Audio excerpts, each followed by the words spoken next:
Every parent knows that moment when you do anything to protect your child. For Wes Carter, that moment came when he walked into Evelyn Monroe's office, hat in hand, begging for any job that would keep his son from going hungry. Wes was a single father down to his last dollar, desperate for work. Evelyn was a wealthy widow who needed a husband by tomorrow to keep her family's estate. Her shocking proposition was simple: marry me today, and I'll hire you. What started as a business deal between two strangers became something neither expected. But when a marriage begins with secrets and desperation, can it ever become real love? Before we jump back in, tell us where you're tuning in from, and if this story touches you, make sure you're subscribed, because tomorrow I've saved something extra special for you. The rain drummed against the tall windows of Monroe Industries, each drop tracing silver paths down the glass like tears that refused to fall. Wes Carter stood in the marble lobby, his work boots squeaking against the polished floor, clutching a crumpled job application that had been folded and unfolded so many times the creases threatened to tear the paper in half. He'd driven his battered pickup truck across 3 counties to get here, running on fumes and hope. At 34, Wes carried himself with the quiet dignity of a man who'd learned early that life doesn't hand out second chances. His calloused hands told the story of honest work construction jobs that came and went with the seasons, odd jobs that paid just enough to keep the lights on and food on the table for his 8-year-old son, Tommy. The boy's mother had left when he was barely 2, deciding that motherhood wasn't the adventure she'd signed up for. Since then, it had been just the 2 of them against the world. The receptionist, a woman in her 50s with kind eyes and perfectly styled silver hair, looked up from her computer screen as Wes approached. Her nameplate read Margaret Chen, and something in her expression suggested she'd seen her share of desperate people walk through these doors. "I'm here about the groundskeeper position," Wes said, his voice steady despite the nervous energy coursing through him. "I know I don't have an appointment, but I was hoping—" Margaret's expression softened. "Mrs. Monroe doesn't typically see walk-ins, but let me check." She picked up the phone, speaking in hushed tones before hanging up. "She'll see you. Elevator to the top floor. Follow the hallway to the corner office." The elevator ride felt endless. Wes straightened his tie, his only tie, the one he'd worn to his father's funeral 3 years ago, and tried to prepare himself for disappointment. He'd been turned down for 17 jobs in the past month. Each rejection felt like another weight added to his shoulders, another day closer to the eviction notice that sat folded in his wallet. The hallway, on the top floor, was lined with photographs of Monroe Industries' various projects: office buildings, shopping centers, residential developments that stretched across the state. At the end of the hall, double doors opened into an office that took Wes's breath away. Floor-to-ceiling windows offered a panoramic view of the city, while tasteful artwork adorned the walls. But it was the woman behind the mahogany desk who commanded attention. Evelyn Monroe was nothing like what Wes had expected from the local newspaper photos. At 42, she possessed an elegance that came from years of careful cultivation, her dark hair pulled back in a sophisticated chignon, her navy blue suit impeccably tailored, her posture perfect. Yet there was something in her green eyes, a depth of sadness that all the expensive clothes and perfect makeup couldn't quite hide. Behind her, on a side table, sat a silver-framed photograph of a distinguished man in his 50s. Even from across the room, Wes could see the family resemblance in the strong jawline and confident smile. Charles Monroe, he realized. The late husband whose business empire had made Evelyn one of the wealthiest women in the state. "Mr. Carter," Evelyn said, gesturing to the chair across from her desk. Her voice carried the cultured tones of someone who'd attended the finest schools, yet there was warmth there too. "Margaret mentioned you're interested in the groundskeeper position." Wes sat down, trying not to fidget with his application. "Yes, ma'am. I know I might not look like much on paper, but I'm a hard worker.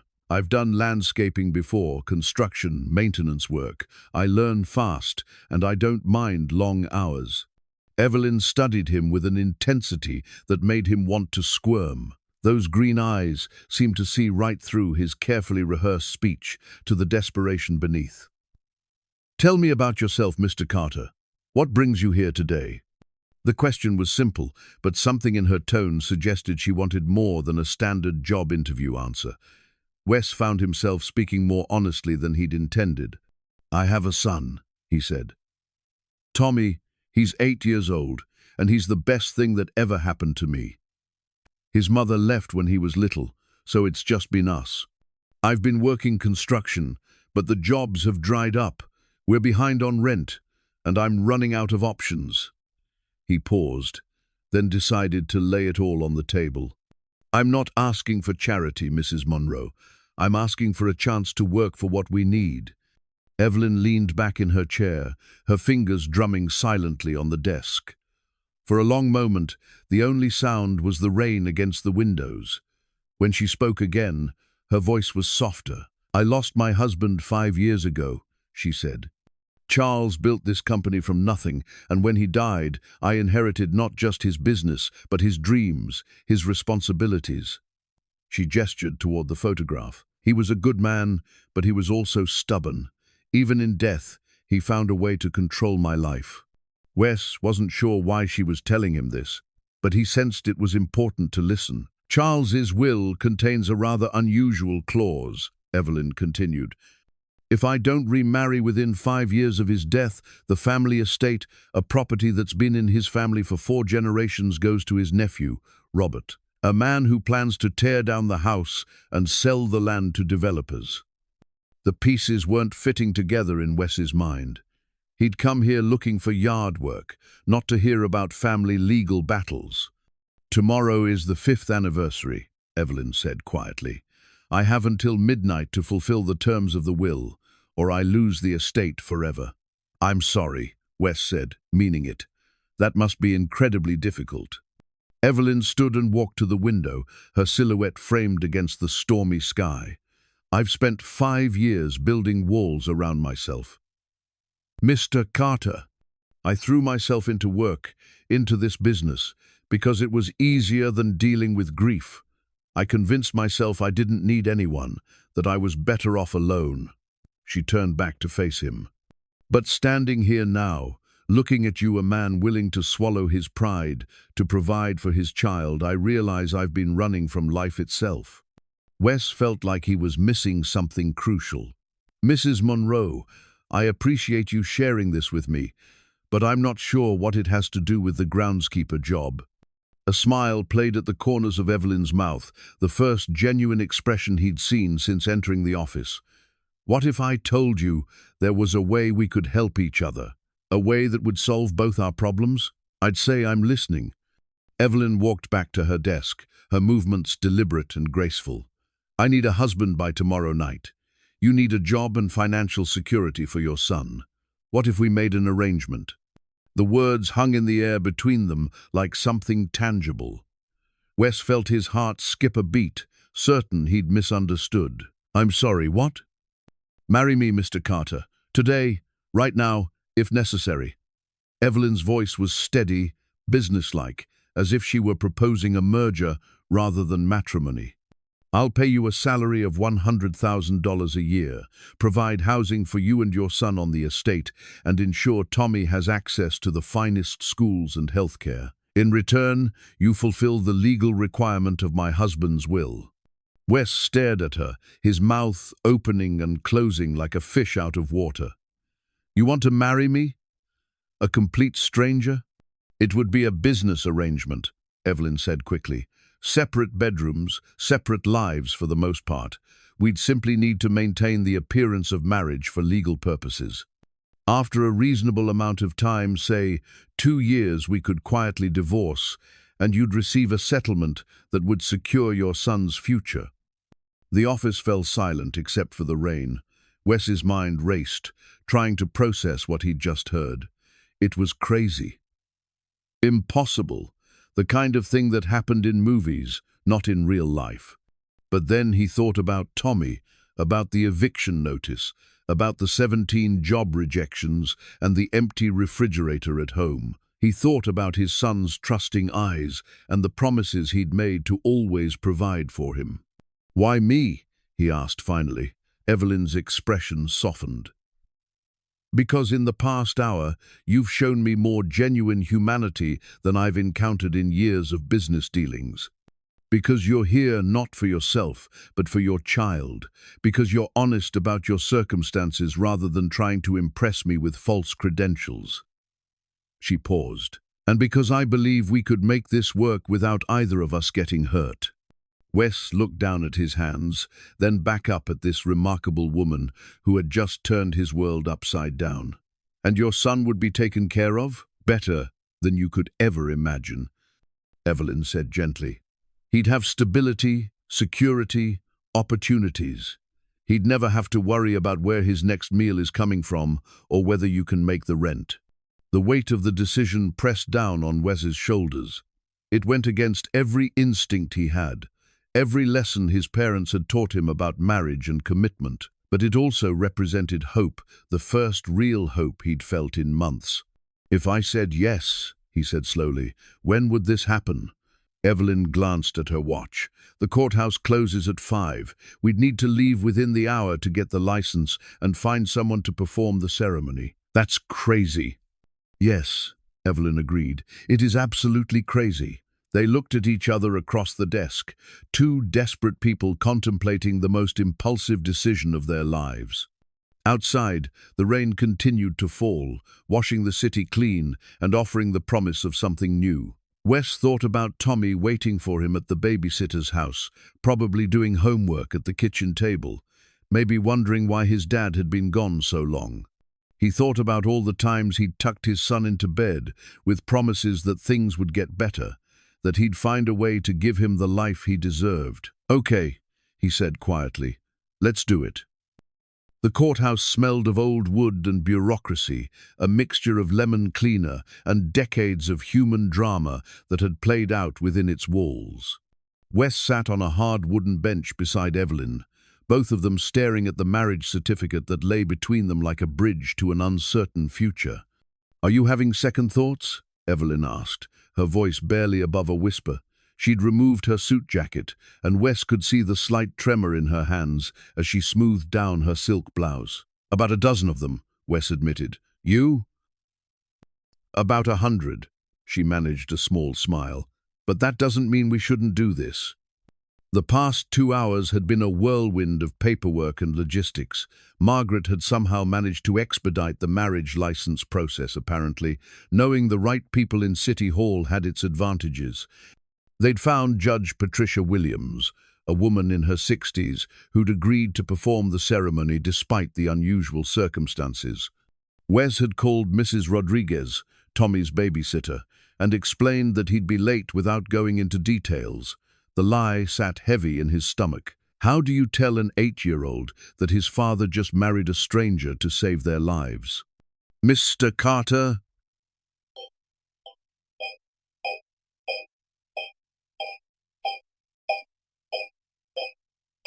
Judge Williams appeared in the doorway of her chambers, her black robes making her look both official and somehow maternal. "We're ready for you." The chamber was small and intimate, with law books lining the walls, and a simple wooden desk where the judge took her place. 2 court clerks served as witnesses, their expressions professionally neutral, despite what must have seemed like the strangest wedding of their careers. "This is certainly unusual," Judge Williams said as they stood before her. "But I've been performing marriages for 23 years, and I've learned not to judge the circumstances that bring people together. Love comes in many forms." Wes felt a pang of guilt at the word love. They were standing here under false pretenses, making vows they didn't mean to a God he wasn't sure was listening. But then he thought about Tommy's future, about the opportunities this would provide, and the guilt transformed into determination. "Do you, Evelyn Catherine Monroe, take Wesley James Carter to be your lawfully wedded husband, to have and to hold, in sickness and in health, for richer or poorer, for better or worse, until death do you part?" Evelyn's voice was steady, her green eyes meeting Wes's directly. "I do." Do you, Wesley James Carter, take Evelyn Catherine Monroe to be your lawfully wedded wife, to have and to hold, in sickness and in health, for richer or poorer, for better or worse, until death do you part? The words stuck in Wes's throat for a moment. These were sacred vows, promises that should mean something. His parents had been married for 37 years before cancer took his mother. They'd meant every word when they'd stood in a small church in rural Kansas and pledged their lives to each other. But they'd also taught him that sometimes survival required difficult choices, that protecting the people you love meant sacrificing your own comfort. Tommy needed this chance. "I do," he said. Judge Williams smiled. "I now pronounce you husband and wife." She paused, a twinkle in her eye. "You may kiss your bride." Neither of them had anticipated this moment. They stood, facing each other, suddenly aware that they'd known each other for less than 4 hours and were now legally bound. Evelyn's cheeks flushed pink, and Wes felt his heart racing. "We don't have to," Evelyn started. Wes leaned forward and gently kissed her cheek, a gesture so soft and respectful that it felt more like a promise than an obligation. "Thank you," he whispered, so quietly only she could hear. The marriage certificate was signed, witnessed, and official. They were husband and wife in the eyes of the law, two strangers who'd just committed to the most intimate legal bond two people could share. Outside the courthouse, the rain had stopped, leaving the streets washed clean and glistening under the streetlights. They stood on the steps, suddenly awkward now that the ceremony was complete. "So," Evelyn said, adjusting her purse strap, "I suppose we should discuss the practical arrangements." "Tommy," Wes said immediately. "I need to tell him tonight. He's going to have questions." "Of course. Would you like me to be there when you explain?" Wes considered this. Part of him wanted to shield Tommy from the strangeness of the situation, to find a way to make it seem normal. But another part recognized that his son was smart and perceptive. He'd see through any lie. "Maybe," he said, "but I think I should talk to him first." "Alone," Evelyn nodded. "The estate has a guest house. You and Tommy could stay there initially, until we figure out how to make this work long-term. It would give you both space to adjust." They walked to their respective vehicles, Wes's battered pickup truck looking even more out of place next to Evelyn's elegant sedan. As they stood between the cars, the weight of what they'd just done settled over them. "Evelyn," Wes said, using her name for the first time, "I want you to know that I'll do everything I can to make this work. Not just the legal stuff, but—" he struggled to find the words. "I'll be respectful. Of you, of your space, of your life. I won't take advantage of this situation." "I know," she said softly. "That's why I chose you." They agreed to meet at the estate in 2 hours, giving Wes time to collect Tommy and their belongings from the apartment they'd called home for the past 8 months. As he drove through the familiar streets of his neighborhood, Wes tried to process the magnitude of what had just happened. He was married to a woman he'd met that morning. A woman who was offering him and his son a life he'd never dreamed possible, in exchange for legal companionship and the preservation of a family legacy. The apartment complex looked even shabbier than usual in the fading daylight. Mrs. Rodriguez met him at her door with Tommy, who launched himself into his father's arms with the enthusiasm of an 8-year-old who'd missed his dad. "How was your day, buddy?" Wes asked, holding his son tight and breathing in the familiar scent of his shampoo. "Good. We did fractions in math, and Marcus brought his hamster for show and tell. Did you get the job, Dad?" Wes's heart clenched. "Actually, I need to talk to you about that. Let's go home and pack some things first." "Pack? Are we going somewhere?" "We're going to stay somewhere new for a while," Wes said carefully. "I'll explain everything once we get our stuff together." Back in their small apartment, Tommy chatted excitedly about school, while Wes threw their meager possessions into garbage bags and an old suitcase. Clothes, toys, a few books, Tommy's baseball glove, and the photograph of Tommy's mother that Wes kept for his son's sake, even though looking at it still caused a dull ache in his chest. When they were packed, Wes sat Tommy down on the couch and took a deep breath. "Tommy, you know how sometimes grown-ups have to make big decisions to take care of their families." Tommy nodded, his dark eyes so much like Wes's own, serious and attentive. "Well, today I met a very nice lady named Evelyn. She offered us a place to stay and a chance for me to work for her. But there's something unusual about the arrangement." Wes chose his words carefully. "She and I got married today." Tommy's eyes widened. "Married? Like married? Yes, but not the way most people get married. It's more like a business partnership. Evelyn needs a husband for legal reasons, and we need stability and security. She has a big house where we can live, and you'll go to a really good school. But you don't love her," Tommy said. It wasn't a question. Wes was constantly amazed by his son's perceptiveness. "No, I don't love her. Not yet, anyway. But I like her, and I think she's a good person. Sometimes families are made in different ways, buddy. What matters is that we take care of each other." Tommy was quiet for a long moment, processing this information with the seriousness of a child who'd learned early that life could change quickly and dramatically. "Will she like me?" he asked finally. "I think so," Wes said. "But even if it takes time for everyone to get used to each other, this is going to give us opportunities we never would have had otherwise. You'll have your own room, good food, and I won't have to worry about paying rent anymore." "Okay," Tommy said with the adaptability that had gotten them through so many transitions. "Can I bring my baseball glove?" "Of course."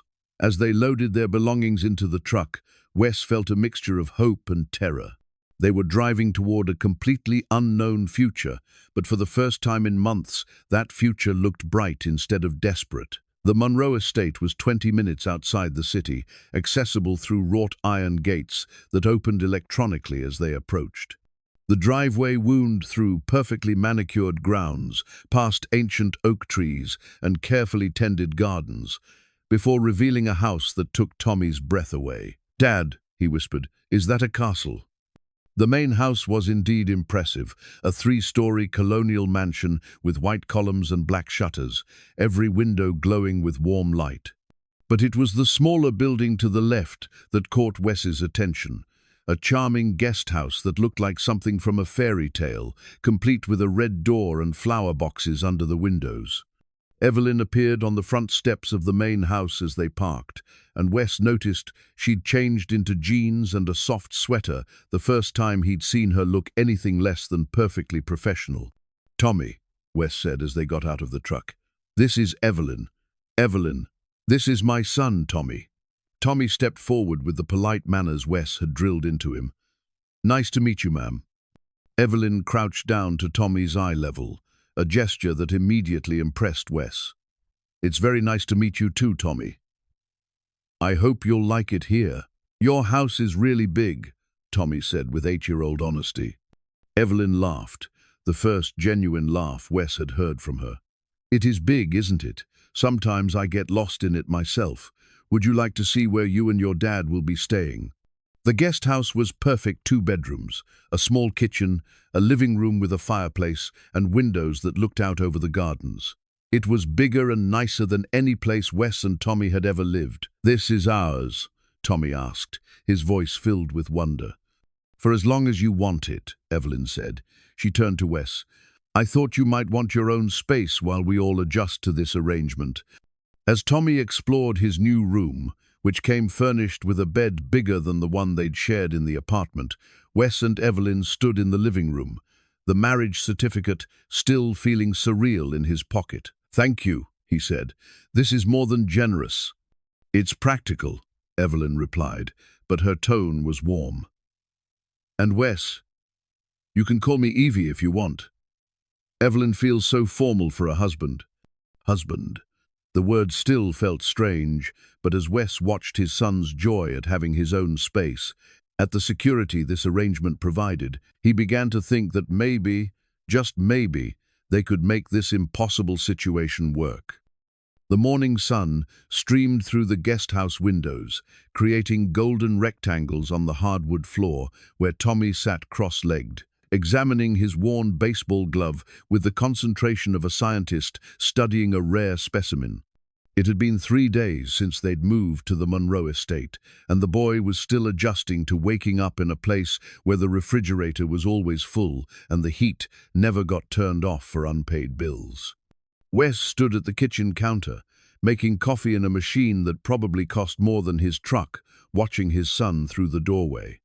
The glove had been Tommy's most treasured possession for 2 years now, a second-hand Wilson A2000 that Wes had found at a garage sale and saved for 3 months to buy. The leather was cracked and the laces were frayed, but it fit Tommy's small hand perfectly and had caught every ball he'd thrown since he was 6. "Dad, can I go outside and practice?" Tommy asked, holding up the glove. "Sure, buddy. Just stay where I can see you from the window." Wes watched as his son headed out to the expansive back lawn, immediately beginning his morning ritual of throwing a tennis ball against the side of the guest house and catching the rebounds. It was something they'd done in every apartment complex they'd lived in, though usually they'd gotten complaints from neighbors about the noise. Here, the nearest neighbor was probably a mile away. The sound of footsteps on the gravel path announced Evelyn's approach. Wes had seen her each morning since their wedding. She had a habit of taking an early walk around the property with her coffee, a routine he was beginning to recognize. Today she wore dark jeans and a cream-colored sweater, her hair pulled back in a simple ponytail that made her look younger and more approachable than the businesswoman he'd first met. "Good morning," she said, appearing at the kitchen door. "I hope I'm not intruding." "Not at all. Coffee?" Wes gestured toward the machine. "Please." She accepted the mug he offered, wrapping her hands around it like a lifeline. "How's Tommy adjusting?" "Better than I expected, honestly. Kids are resilient." Wes joined her at the window, both of them watching Tommy's solo baseball practice. "He's excited about starting at Millbrook Academy next week." Millbrook was the private school where Evelyn had arranged Tommy's enrollment, a place Wes never could have afforded in a million years. The tuition alone was more than he'd made in his best year of construction work. "I spoke with his new teacher yesterday," Evelyn said. "Mrs. Patterson. She's been teaching 3rd grade for 15 years and comes highly recommended. Tommy will be in good hands." There was something in her tone that made Wes glance at her sideways. "You didn't have to do that. Call the teacher, I mean." "I know." Evelyn sipped her coffee, her eyes still fixed on Tommy. "I wanted to." They stood in comfortable silence, watching the boy's endless energy as he chased the tennis ball around the yard. Wes found himself studying Evelyn's profile, noticing things he'd missed in the chaos of their first meeting. The way she unconsciously tucked a strand of hair behind her ear when she was thinking, the small scar on her chin that makeup usually covered, the way her shoulders relaxed when she was away from the pressures of her office. "Can I ask you something?" Wes said. "Of course." "Why haven't you remarried? I mean, before this arrangement. You're beautiful, successful, intelligent. Surely there were men who were interested." Evelyn's smile was sad around the edges. "There were. Actually. But after Charles died, I realized that most of them were more interested in Monroe Industries than in me. The ones who weren't, well, I wasn't ready. Grief has a way of making you build walls without realizing it." "How did he die?" "Charles, I mean, if you don't mind me asking." "Heart attack. He was 53, perfectly healthy, or so we thought. One morning he was drinking coffee and reading the paper, and the next," she shrugged, but Wes could see the pain that still lived in her eyes. "The doctors said it was probably a genetic predisposition. Nothing anyone could have prevented. I'm sorry." "Thank you." She paused, then glanced at him. "What about Tommy's mother? You mentioned she left, but—" "Jessica." The name still felt strange on his tongue after all this time. "We weren't married. She was 22 when she got pregnant. I was 26. We tried to make it work, but Wes struggled to find words that wouldn't sound bitter. She decided that being a mother wasn't what she wanted.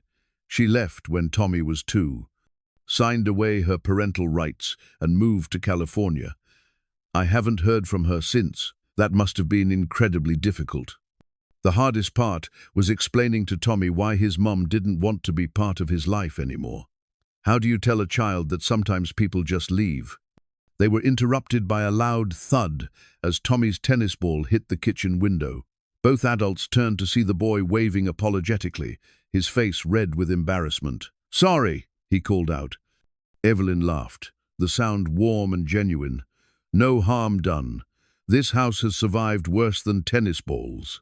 As if drawn by their conversation, Tommy jogged over to the open kitchen door, his glove tucked under his arm and his hair damp with sweat, despite the cool morning air.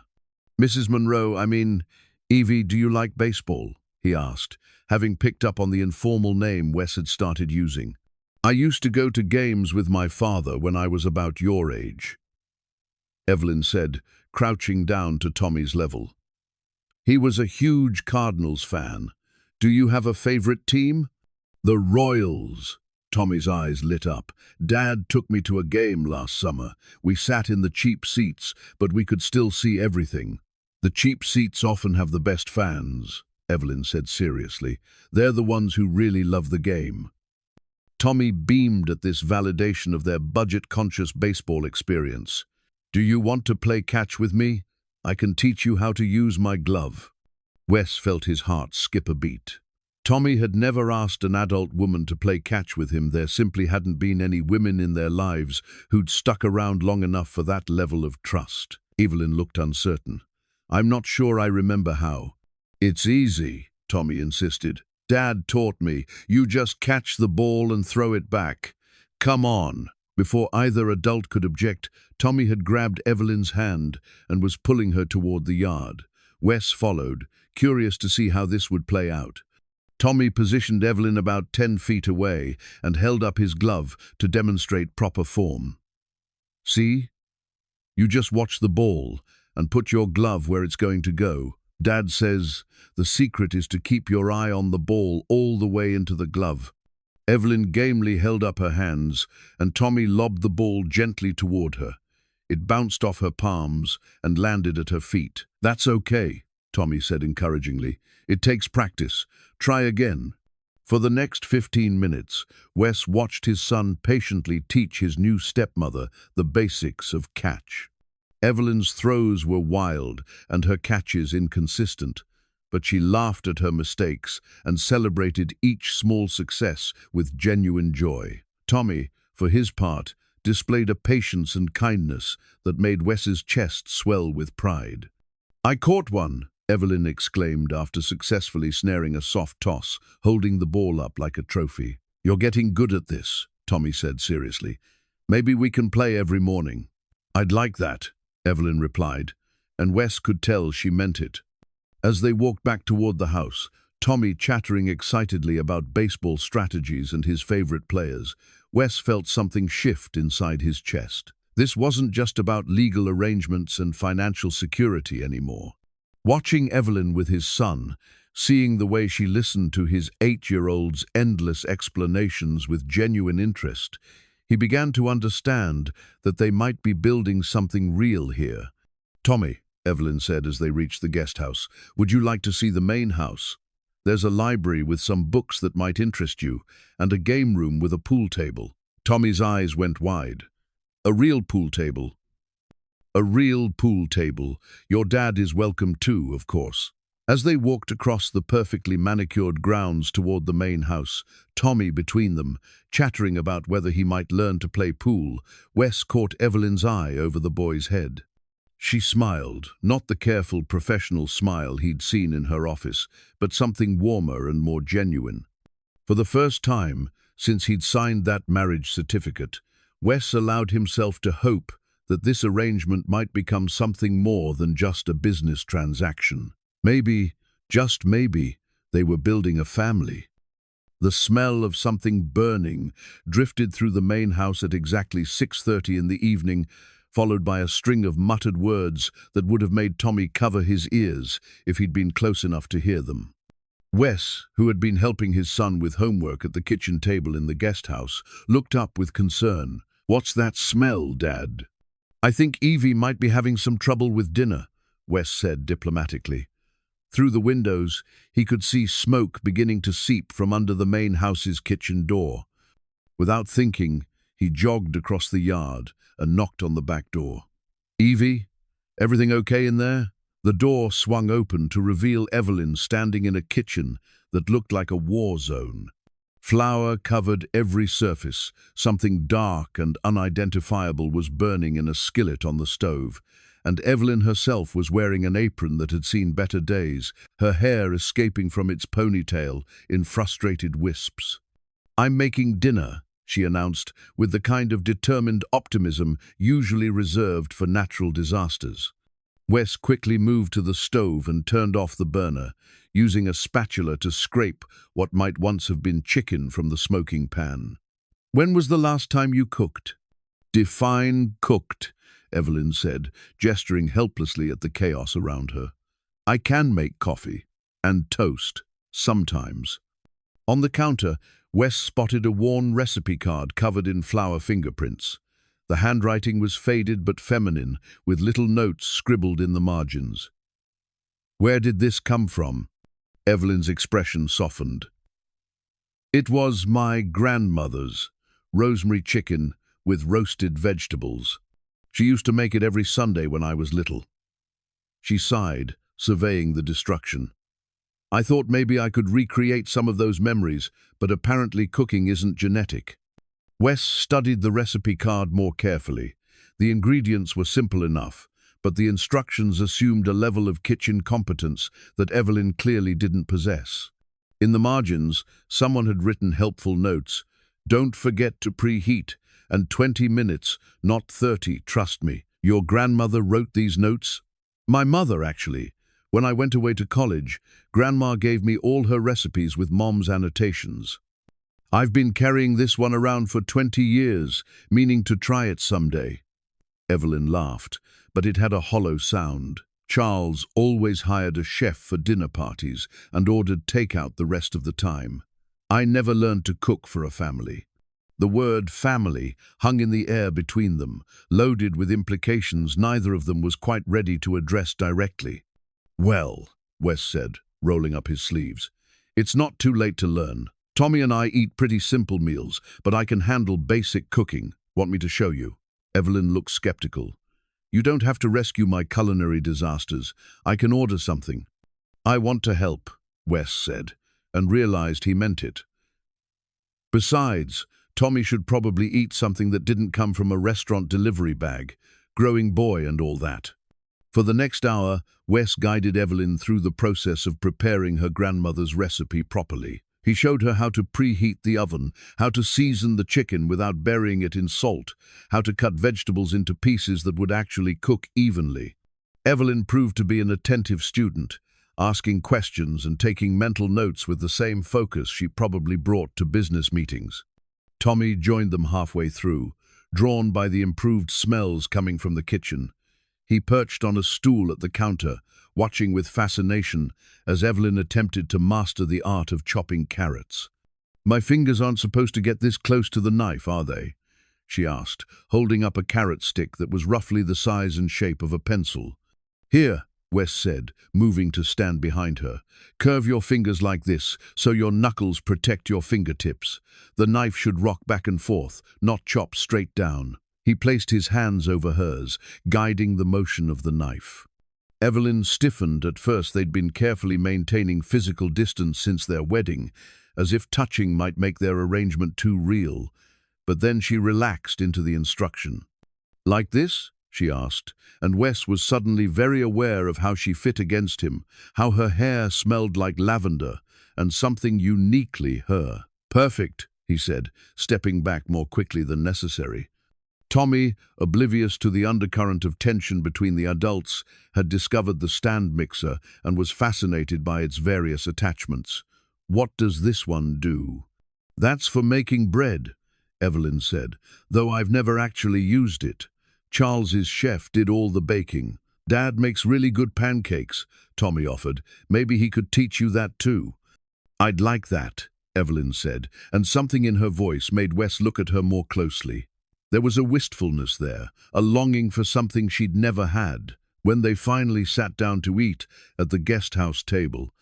Because the main house's formal dining room felt too intimidating for their first shared meal. The rosemary chicken was perfectly golden, and the vegetables were tender without being mushy. Evelyn took her first bite with the nervous anticipation of someone expecting disaster, then broke into a genuine smile. "It tastes like my grandmother's," she said softly. "I can't believe it actually worked." "You did most of the work," Wes said.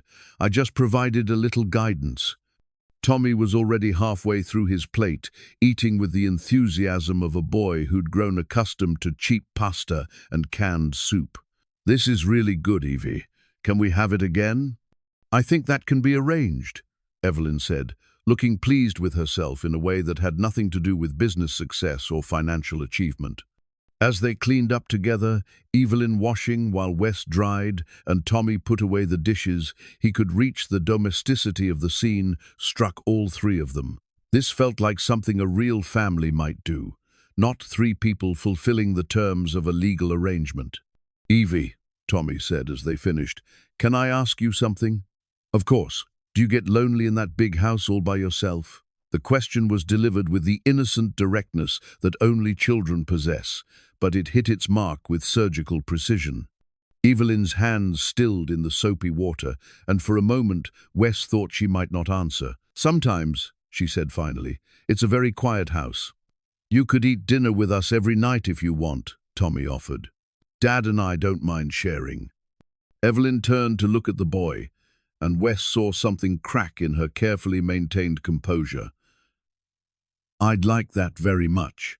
Later, after Tommy had been tucked into bed with a story and promises that they'd practice more baseball tomorrow, Wes and Evelyn found themselves sitting on the guest house porch, sharing a bottle of wine she'd brought from the main house.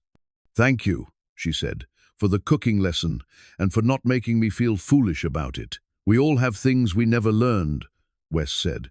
"I can barely balance a checkbook, and don't even ask me about taxes." "I have an accountant for taxes," Evelyn said.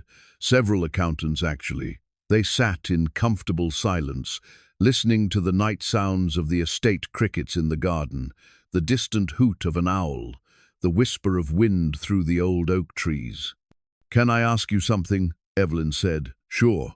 "What was it like, raising Tommy on your own all these years?" Wes considered the question, swirling the wine in his glass. "Terrifying, wonderful, exhausting. The best thing I've ever done and the hardest thing I've ever done, sometimes in the same day." He paused. "There were nights when he was little that I'd lie awake wondering if I was screwing it all up, if he'd be better off with someone who actually knew what they were doing. But you kept going. You do what you have to do. Tommy needed me, so I figured it out as I went along. Most of parenting is just showing up, I think. Being there when they need you, even when you don't have all the answers." Evelyn was quiet for a long moment. "I always thought I'd have children someday. Charles and I talked about it, but we kept putting it off. There was always another business deal, another project, another reason to wait, and then he was gone, and it felt too late." "It's not too late," Wes said gently. "I'm 42. So, my neighbor in our old apartment complex had her first baby at 45. Mrs. Patterson, Tommy's new teacher, she's probably 50-something and has more energy than most 20-year-olds. Evelyn smiled at that. "Tommy adores you, you know, the way he looks at you like you hung the moon." "He's the best thing that ever happened to me," Wes said simply. "Even when his mother left, even when things got hard, I never regretted having him. He made me a better man. He's lucky to have you. I think I'm the lucky one."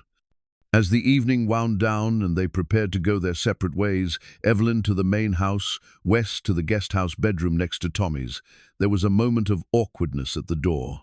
They'd spent the evening like a real family, sharing meals and stories and comfortable silences.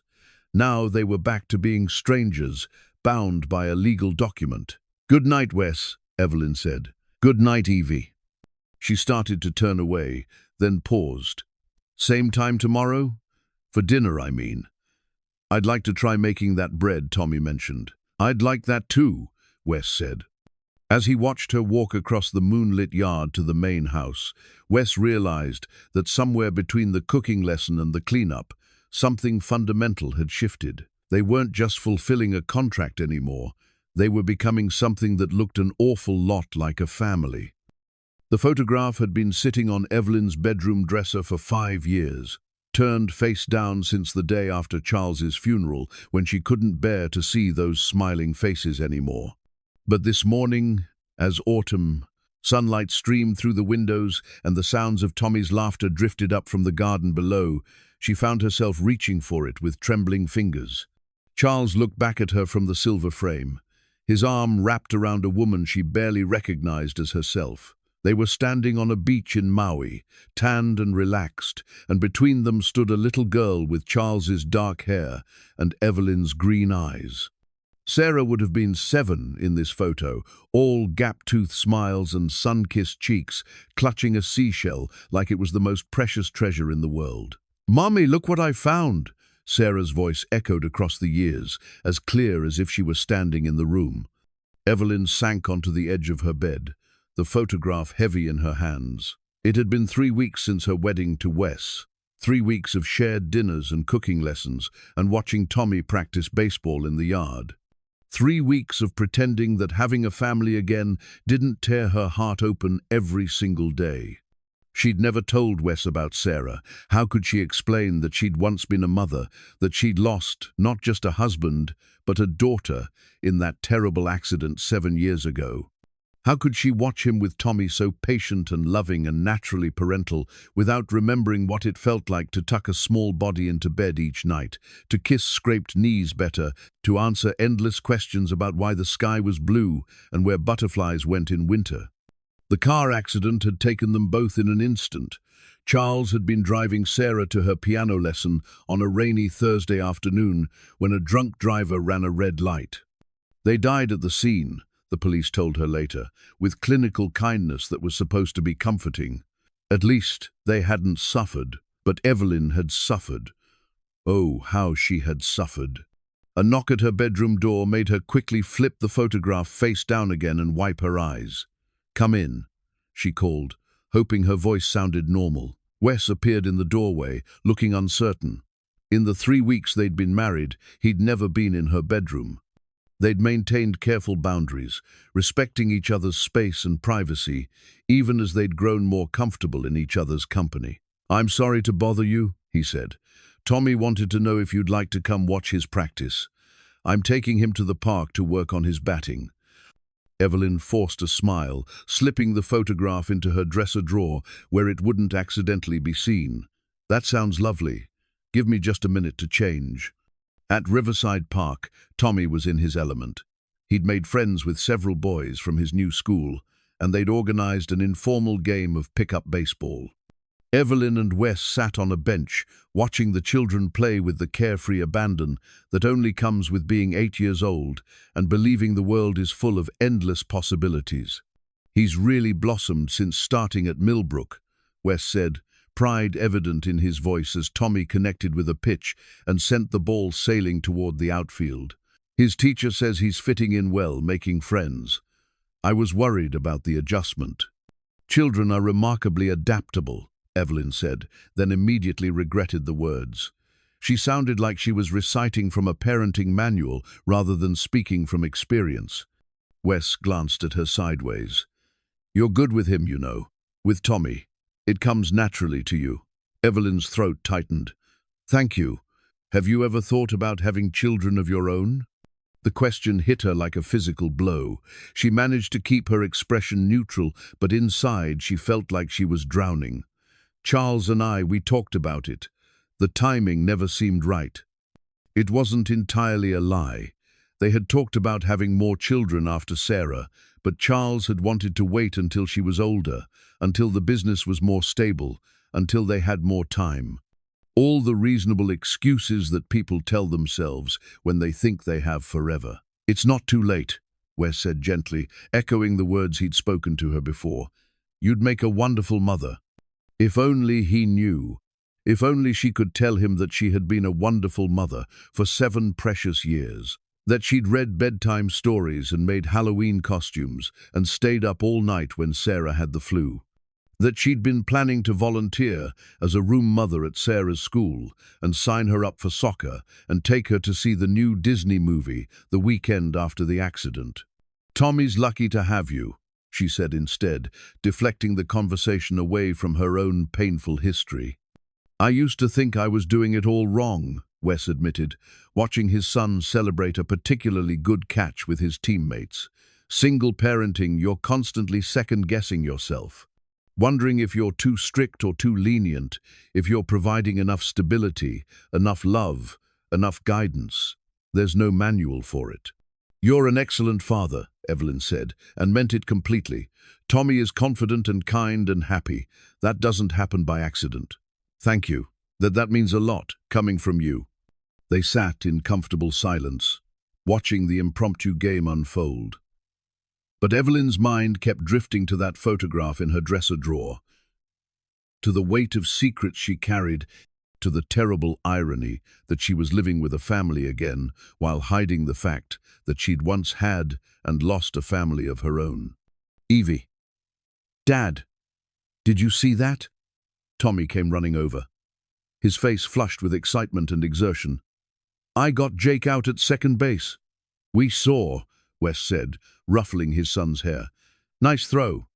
Tommy beamed, then turned to Evelyn with the kind of openness that children possess before the world teaches them to guard their hearts. "Are you okay? You look sad." Out of the mouths of babes, Evelyn managed a smile. "I'm fine, sweetheart. Just thinking about work." "Work is boring," Tommy declared with the absolute certainty of an 8-year-old. "You should think about fun stuff instead, like baseball." "You're absolutely right," Evelyn said, and for a moment, watching this earnest little boy who had somehow worked his way into her carefully guarded heart, she almost believed it might be that simple. On the drive home, Tommy chattered excitedly about the game from the back seat, while Wes and Evelyn listened with the fond attention of parents. But Evelyn found herself studying Tommy in the rearview mirror, noting the way his dark hair fell across his forehead, the animation in his expressions as he told his story. He was nothing like Sarah physically. She'd been fair like Evelyn, with lighter hair and more delicate features. But there was something in his enthusiasm, his joy in sharing the details of his day, that reminded her so powerfully of her daughter that it took her breath away. That evening, after they'd shared another home-cooked meal and Tommy had been tucked into bed, Evelyn found herself standing at her bedroom window, looking out at the guest house where warm light glowed in the windows. She could see Wes moving around in the kitchen, probably cleaning up from Tommy's bedtime snack, going through the familiar routines of single parenthood that she remembered so well. She pulled the photograph from her dresser drawer again, studying the faces of her lost family. 7 years had passed since the accident, 7 years of existing rather than living, of building walls around her heart to keep the pain from consuming her entirely. She'd thrown herself into work, into the business that Charles had built, because focusing on profit margins and development projects was easier than facing the empty rooms in her house. But now, with Wes and Tommy filling those rooms with laughter and conversation and the messy complications of daily life, those walls were crumbling, and she was terrified. Because caring again meant risking loss again. Opening her heart to this unexpected family meant accepting that tragedy could strike twice, that the universe might not be done taking the people she loved away from her. Yet watching Tommy practice baseball in the yard each morning, seeing the way Wes's face lit up when his son accomplished something new, sharing quiet moments over coffee and conversation. These things were healing parts of her she'd thought were permanently broken. Maybe it was time to stop running from life. Maybe it was time to tell Wes the truth about who she'd been before grief had redefined her. Maybe it was time to take down the walls and risk her heart again. Evelyn placed the photograph on her nightstand, face up, where she could see it. Sarah's smile seemed to encourage her, as if her daughter was giving her permission to love again, to be part of a family again, to stop punishing herself for surviving when they hadn't. Tomorrow, she decided. Tomorrow she would tell Wes about Sarah and Charles, about the woman she'd been before tragedy had stripped everything away. Tomorrow she would stop hiding behind the safety of their business arrangement and admit that this marriage was becoming something real.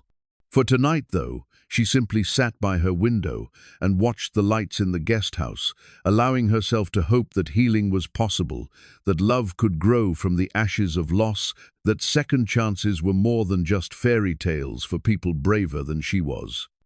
The business contract lay spread across Evelyn's home office desk, like evidence of a crime she was no longer sure she wanted to commit. Neat columns of legal language outlined the terms of her arrangement with Wes' salary figures, duration of employment, conditions for termination. It was the document she'd drafted in those first frantic hours after their courthouse wedding, when she'd still believed she could keep this transaction purely professional. Now, 6 weeks into their marriage, the contract felt like a relic from another lifetime. Evelyn picked up her fountain pen, a Mont Blanc that Charles had given her for their 5th wedding anniversary, and drew a line through the entire middle section. Then another. Then she began tearing the pages methodically in half, the sound of ripping paper oddly satisfying in the quiet of her office. "Mrs. Monroe," Margaret's voice came through the intercom. "Your 4 o'clock appointment is here." Evelyn glanced at her calendar and sighed. Robert Monroe, Charles's nephew and the would-be heir to the estate if her marriage proved invalid. She'd been avoiding this meeting for weeks, but Robert had been increasingly persistent, and she knew she couldn't put him off much longer. Send him in. Robert Monroe was everything Charles had not been entitled, where his uncle had been generous, grasping where Charles had been thoughtful. At 38, he'd never held a job that his family connections hadn't secured for him, and he possessed the particular arrogance that came from inherited wealth and unearned confidence. "Aunt Evelyn," he said, settling into the chair across from her desk without being invited, "you look well. Marriage agrees with you." The way he said marriage made it sound like a communicable disease. Evelyn kept her expression neutral.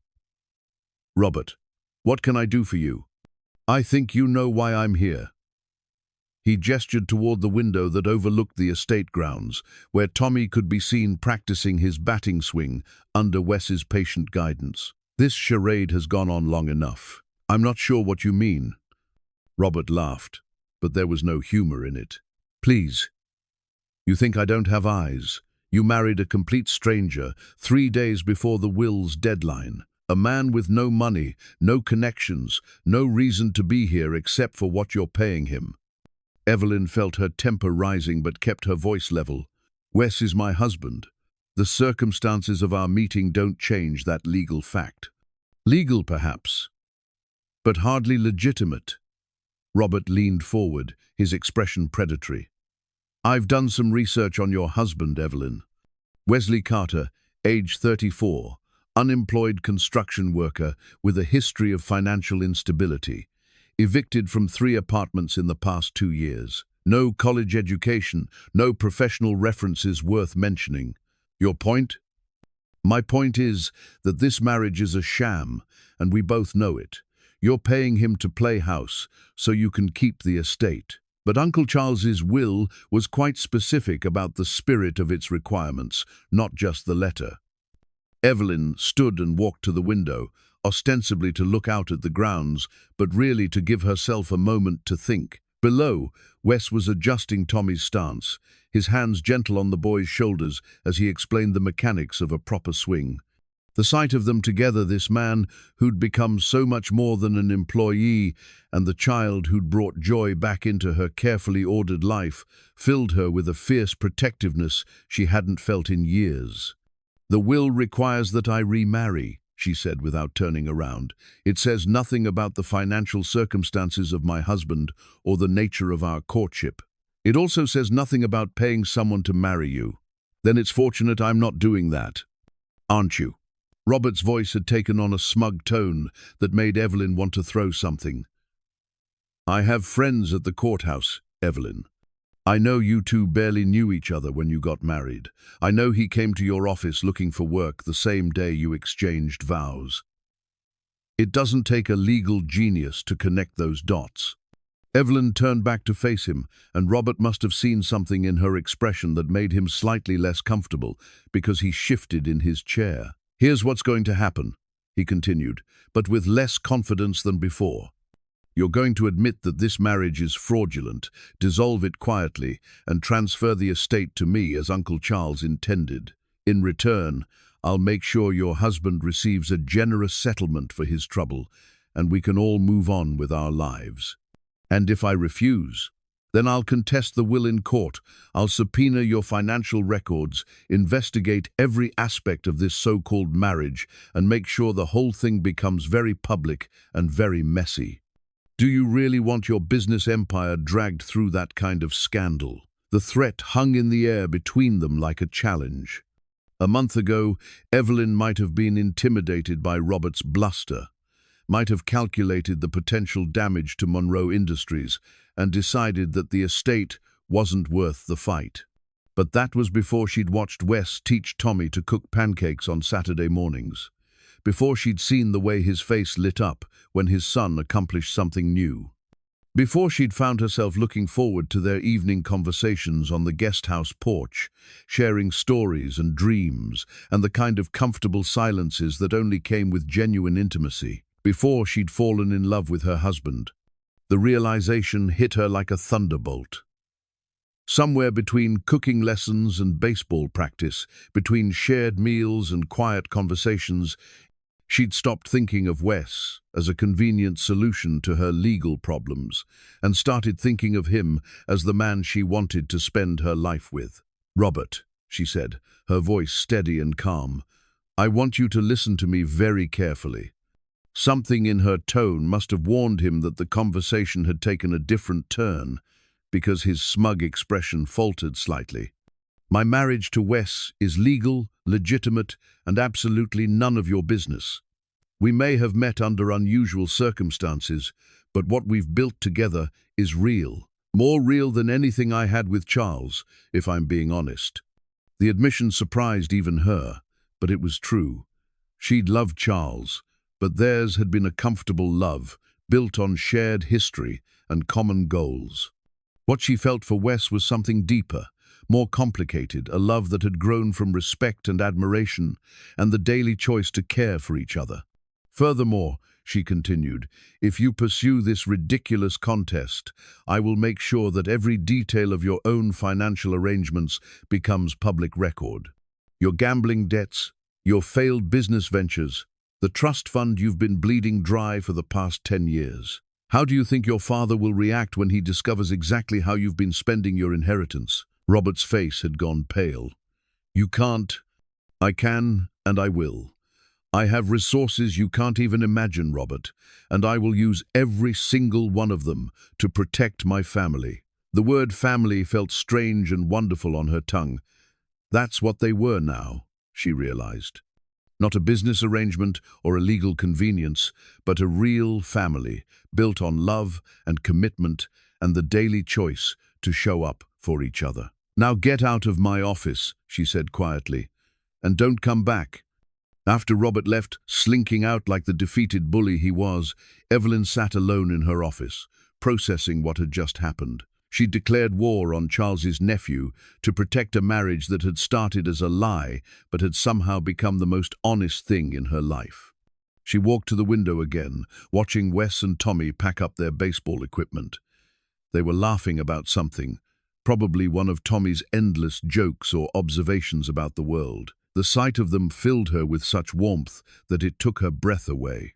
She'd spent 5 years building walls around her heart, convincing herself that love was too dangerous, that caring meant risking unbearable loss. But watching Wes with Tommy, seeing the way he'd opened his life to include her without question or reservation, she understood that love wasn't something to be feared. It was something to be cherished, protected, fought for. Tomorrow she would tell him about Sarah and Charles, about the family she'd lost and the guilt she carried. She would explain why she'd been so guarded, so careful, so afraid to let anyone close. But tonight, she had something else to do first. Evelyn opened her desk drawer and pulled out the business contract she'd been revising earlier. Without hesitation, she fed it into her shredder, watching the pages disappear into ribbons of meaningless paper. Wes wasn't her employee anymore. He was her husband in every way that mattered, and it was time she started treating their relationship like the real marriage it had become. She grabbed her jacket and headed for the door. She had a family to get home, to a family she was ready to fight for, to protect, to love with everything she had. The business arrangements were over. The real marriage was just beginning. The private investigator's report arrived on a Tuesday morning, delivered by courier in a manila envelope that would change everything. Margaret brought it to Evelyn's office with her usual efficiency, but something in her expression suggested she knew this wasn't ordinary business correspondence. "Mrs. Monroe, this came marked urgent and confidential," Margaret said, placing the envelope on the desk with the care one might use for a live explosive. Evelyn's stomach dropped even before she opened it. The return address showed Blackwood Investigations, a firm she'd never heard of, but whose very existence felt ominous. With trembling fingers, she broke the seal and spread the contents across her desk. Photographs, dozens of them, taken with telephoto lenses from various angles around the estate. Wes and Tommy moving into the guest house, Evelyn teaching Tommy to play catch, the three of them sharing dinner on the porch. Images that should have been private family moments, now reduced to evidence in someone else's investigation. But it was the accompanying report that made her blood run cold. Subject: Wesley James Carter, married to Evelyn Catherine Monroe on October 15th. Investigation requested by Robert Monroe regarding potential marriage fraud. Duration of surveillance: 6 weeks. Findings: subject and spouse maintain separate residences on property. No evidence of shared bedroom or intimate relationship. Financial records indicate substantial payments from Monroe Industries to subject beginning date of marriage. Conclusion: strong evidence of fraudulent marriage arrangement. Evelyn's hands shook as she read the clinical assessment of her life. Every moment of joy, every small step toward becoming a real family, reduced to bullet points and legal terminology by someone who had been watching them like specimens in a laboratory. Her phone buzzed with a text message from an unknown number. "Check your email. Time to end this charade." The email contained copies of the same photographs, along with a message that made her heart stop. "I told you this wouldn't end quietly. My attorney will be filing a motion to contest the will tomorrow morning. Unless you want these photos all over the local news, I suggest you reconsider my offer. You have 24 hours. Evelyn sank into her chair, staring at the evidence of her private life spread across her desk like a violation. Robert hadn't been bluffing. He really was prepared to destroy everything she'd built, not just her claim to the estate, but her reputation, her business, and worst of all, the fragile happiness she'd found with Wes and Tommy. She thought about the boy's trusting smile, the way he'd started calling her Evie, like she was really part of his family. She thought about Wes's gentle patience as he taught her to cook, the way their conversations had grown deeper and more intimate over the past weeks. She thought about how, just last night, she'd finally worked up the courage to tell him about Sarah, only to lose her nerve at the last minute. Now it might be too late for honesty. Now the truth might destroy everything. A knock at her office door made her quickly shuffle the photographs back into the envelope. "Come in." Wes entered with the easy confidence of a man who belonged there, carrying 2 cups of coffee and wearing the smile that had become the best part of her day. "Thought you might need caffeine. Tommy's baseball coach called practice is cancelled because of the rain, so he's in the break room, charming your staff with his impressions of major league pitchers." Any other day, the image of Tommy entertaining her employees would have made her laugh. Today, it felt like another piece of evidence that could be used against them. "Wes," she said carefully, "we need to talk." Something in her tone made his smile fade. He set the coffee cups down and took the chair across from her desk, the same chair where Robert had sat yesterday, making his threats. "What's wrong?" Evelyn looked at this man, who had become so much more than a business partner, this father who had brought light and laughter back into her life, and realized she was about to risk losing it all. "Robert hired a private investigator," she said simply, sliding the envelope across the desk. Wes opened it with the methodical care of someone expecting bad news. She watched his face change as he processed the photographs, saw the moment when understanding and then anger flickered across his features. "How long has this been going on?" he asked, his voice tight with controlled fury. 6 weeks, according to the report, since right after we moved in." Wes set the photographs down and ran a hand through his hair. A gesture she'd learned meant he was trying to process something difficult. "So they have documentation that we're not, that our marriage isn't intimate." "Yes." Evelyn felt heat rise in her cheeks. "The fact that we sleep in separate buildings, that this arrangement began with a business transaction, it all looks exactly like what Robert claims it is. A fraud." "Yes." They sat in silence for a moment, the weight of the situation settling over them like a heavy blanket. Outside, rain drummed against the windows, matching the storm that was brewing in their carefully constructed life. "What does he want?" Wes asked finally. "For me to admit the marriage is fake, dissolve it quietly, and hand over the estate. In exchange, he'll keep this private and give you a settlement for your trouble. And if we refuse?" "He contests the will in court. These photos become public record. Our private life gets dissected in front of judges and journalists and anyone else who's interested in the spectacle." Wes stood and walked to the window, his shoulders tense with suppressed emotion. Tommy would see it. At school, online, everywhere. The whole world would know that his father married for money. The pain in his voice nearly broke her heart. "No, he's right, isn't he?" Wes turned back to face her, and she saw something she'd never seen before in his eyes. Shame. "I did marry you for money. I stood in that courthouse and made vows I didn't mean because I was desperate and you offered me a way out. That's not—" "It is, though. However I feel about you now, however this has changed, it started as exactly what Robert says it was, a transaction." Evelyn stood, moving around the desk toward him. "It may have started that way, but it's not that anymore. What we have now is real." "Is it?" Wes's voice was quiet, but she could hear the doubt underneath. "Or are we just two lonely people playing house because it's convenient?" The question hung between them like a challenge.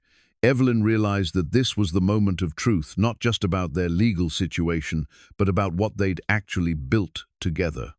Did she love Wes because he'd given her a family again, or did she love him for who he was? And did it matter if the end result was the same?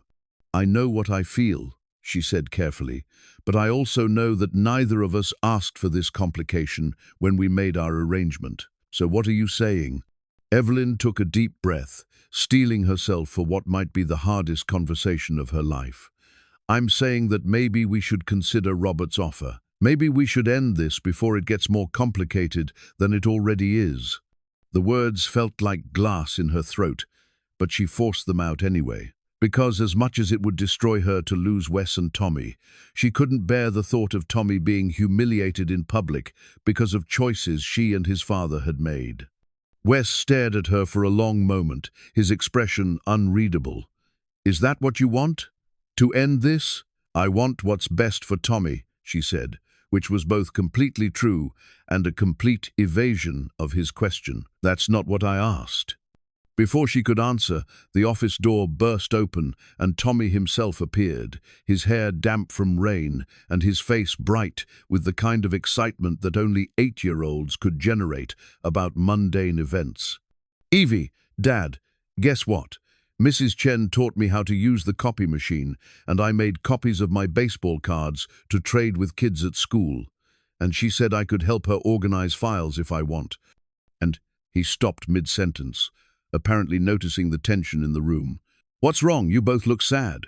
Evelyn's heart clenched at the sight of him, this boy who had somehow become as precious to her as if she'd given birth to him herself. The thought of losing him, of watching him drive away with his father and never seeing his gap-toothed smile again, was almost unbearable. But the thought of him being hurt by the scandal that Robert was threatening was worse. "We're just discussing some business things," Wes said, his voice carefully neutral. "Nothing for you to worry about." Tommy looked between them with the perceptiveness that children possess when adults think they're being subtle. "Are we in trouble? Did I do something wrong?" "No, sweetheart," Evelyn said quickly. "You haven't done anything wrong. You've been perfect." And he had been. They all had been, in their own imperfect way. They'd built something beautiful and unexpected and real, and now outside forces were threatening to tear it apart. "Tommy," Wes said, "why don't you go help Mrs. Chen for a little while longer? Evie and I need to finish our conversation." After Tommy left, reluctantly and with several backward glances, the silence in the office felt deafening. 24 hours, Evelyn said finally. "That's what Robert gave us. And then we decide whether what we have is worth fighting for." Wes looked at her for a long moment, and she thought she saw her own feelings reflected in his eyes. Love and fear, and the terrible uncertainty that came with caring about something more than your own self-preservation. "I know what I want," he said quietly. "The question is whether you're brave enough to want it too." He left her standing in her office, surrounded by the evidence of their surveilled life, with the weight of an impossible choice pressing down on her shoulders. Fight for a love that might not survive the battle, or walk away from the best thing that had happened to her in years. 24 hours to decide whether she was brave enough to risk everything for the chance at real happiness. The clock on her wall ticked steadily toward tomorrow, each second bringing them closer to a moment that would define the rest of their lives. The wedding rings lay side by side on Evelyn's kitchen counter, catching the morning light like promises waiting to be made. She and Wes had chosen them together the night before, in a quiet jewelry store downtown, where the elderly owner had stayed late to help them find something that felt right. "We're renewing our vows," Wes had explained to the jeweler, which was technically true, though it didn't capture the complexity of what they were actually doing. They weren't just renewing vows, they were making them for the first time, with full knowledge of what they meant and what they were risking by speaking them aloud. The decision had come after a sleepless night of walking the estate grounds, talking until dawn about everything they'd never said to each other, about Evelyn's lost daughter and the guilt that had kept her frozen for 7 years. About Wes's fears that he'd never be enough, never be worthy of the life she was offering. About Tommy's resilience and their shared determination to protect him from the storm that was coming. Most importantly, they talked about love, the messy, complicated, imperfect love that had grown between them despite every reason it shouldn't have. "If we're going to fight, Robert," Wes had said as the sun rose over the gardens, "then we fight as a real married couple. Not as business partners or convenient arrangements, but as people who chose each other freely and completely." Now, 12 hours before Robert's deadline, they were preparing for war. Evelyn's lawyer, Patricia Hendricks, sat at the kitchen table with files spread before her like battle plans. At 65, Patricia had the kind of steel-grey hair and no-nonsense demeanor that made opposing counsel nervous, and she'd been Charles's attorney before becoming Evelyn's trusted advisor. "Robert's case isn't as strong as he thinks it is," Patricia said, adjusting her reading glasses as she reviewed the investigator's report. "Yes, these photos show you maintaining separate residences, but that's not unusual for couples adjusting to a blended family situation. Plenty of married couples sleep in separate bedrooms for various reasons." "But the financial records," Evelyn said. "The payments to Wes's account can be explained as salary for estate management, which is legitimate. The timing is unfortunate, but not necessarily damning." Patricia looked up from the papers. "However, I need to ask you both something, and I need honest answers." Wes and Evelyn exchanged glances. They'd agreed to complete honesty, no matter how uncomfortable. "How do you feel about each other now?" Patricia asked. Not how you felt when you got married, but right now, today.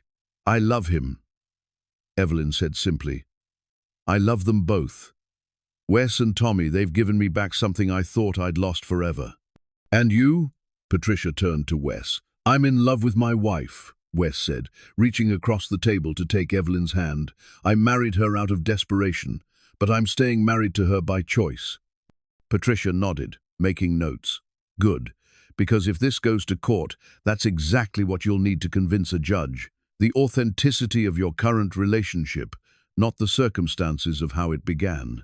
A knock at the kitchen door interrupted them. Margaret appeared, looking uncharacteristically flustered. Mrs. Monroe, I'm sorry to interrupt, but there's a reporter from the Tribune at the front gate. He's asking questions about your marriage and mentioning some photographs. Evelyn's stomach sank. Robert's moving faster than we expected. I'll handle the reporter, Patricia said, already gathering her files. Margaret, please call security and have them ensure no one else gets through the gates today. Evelyn, Wes, you need to decide right now if you're committed to seeing this through. After Patricia left to deal with the media situation, Evelyn and Wes found themselves alone in the kitchen that had become the heart of their unexpected family life. The silence stretched between them, heavy with the weight of everything they were about to risk. Are you sure about this? Evelyn asked. Once we take this step, there's no going back. If we lose, if the court rules against us, you and Tommy lose everything. The house, the security, Tommy's school, all of it. We won't lose everything, Wes said quietly. We'll still have each other. That might not be enough. Tommy deserves stability, opportunities. Tommy deserves parents who love each other and fight for their family, Wes interrupted. He deserves to see that sometimes the right thing to do is the hard thing to do. Through the window, they could see Tommy in the yard, throwing his tennis ball against the guest house wall with the single-minded focus that only children possessed. He had no idea that his entire world might change again within the next few hours.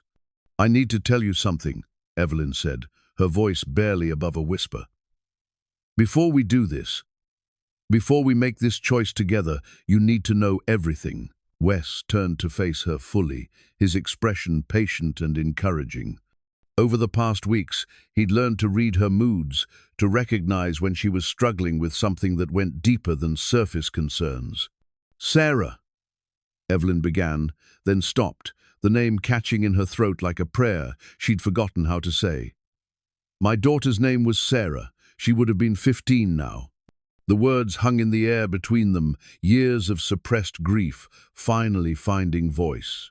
Wes's expression didn't change, but something in his eyes softened with understanding. Tell me about her, he said simply. And so Evelyn did.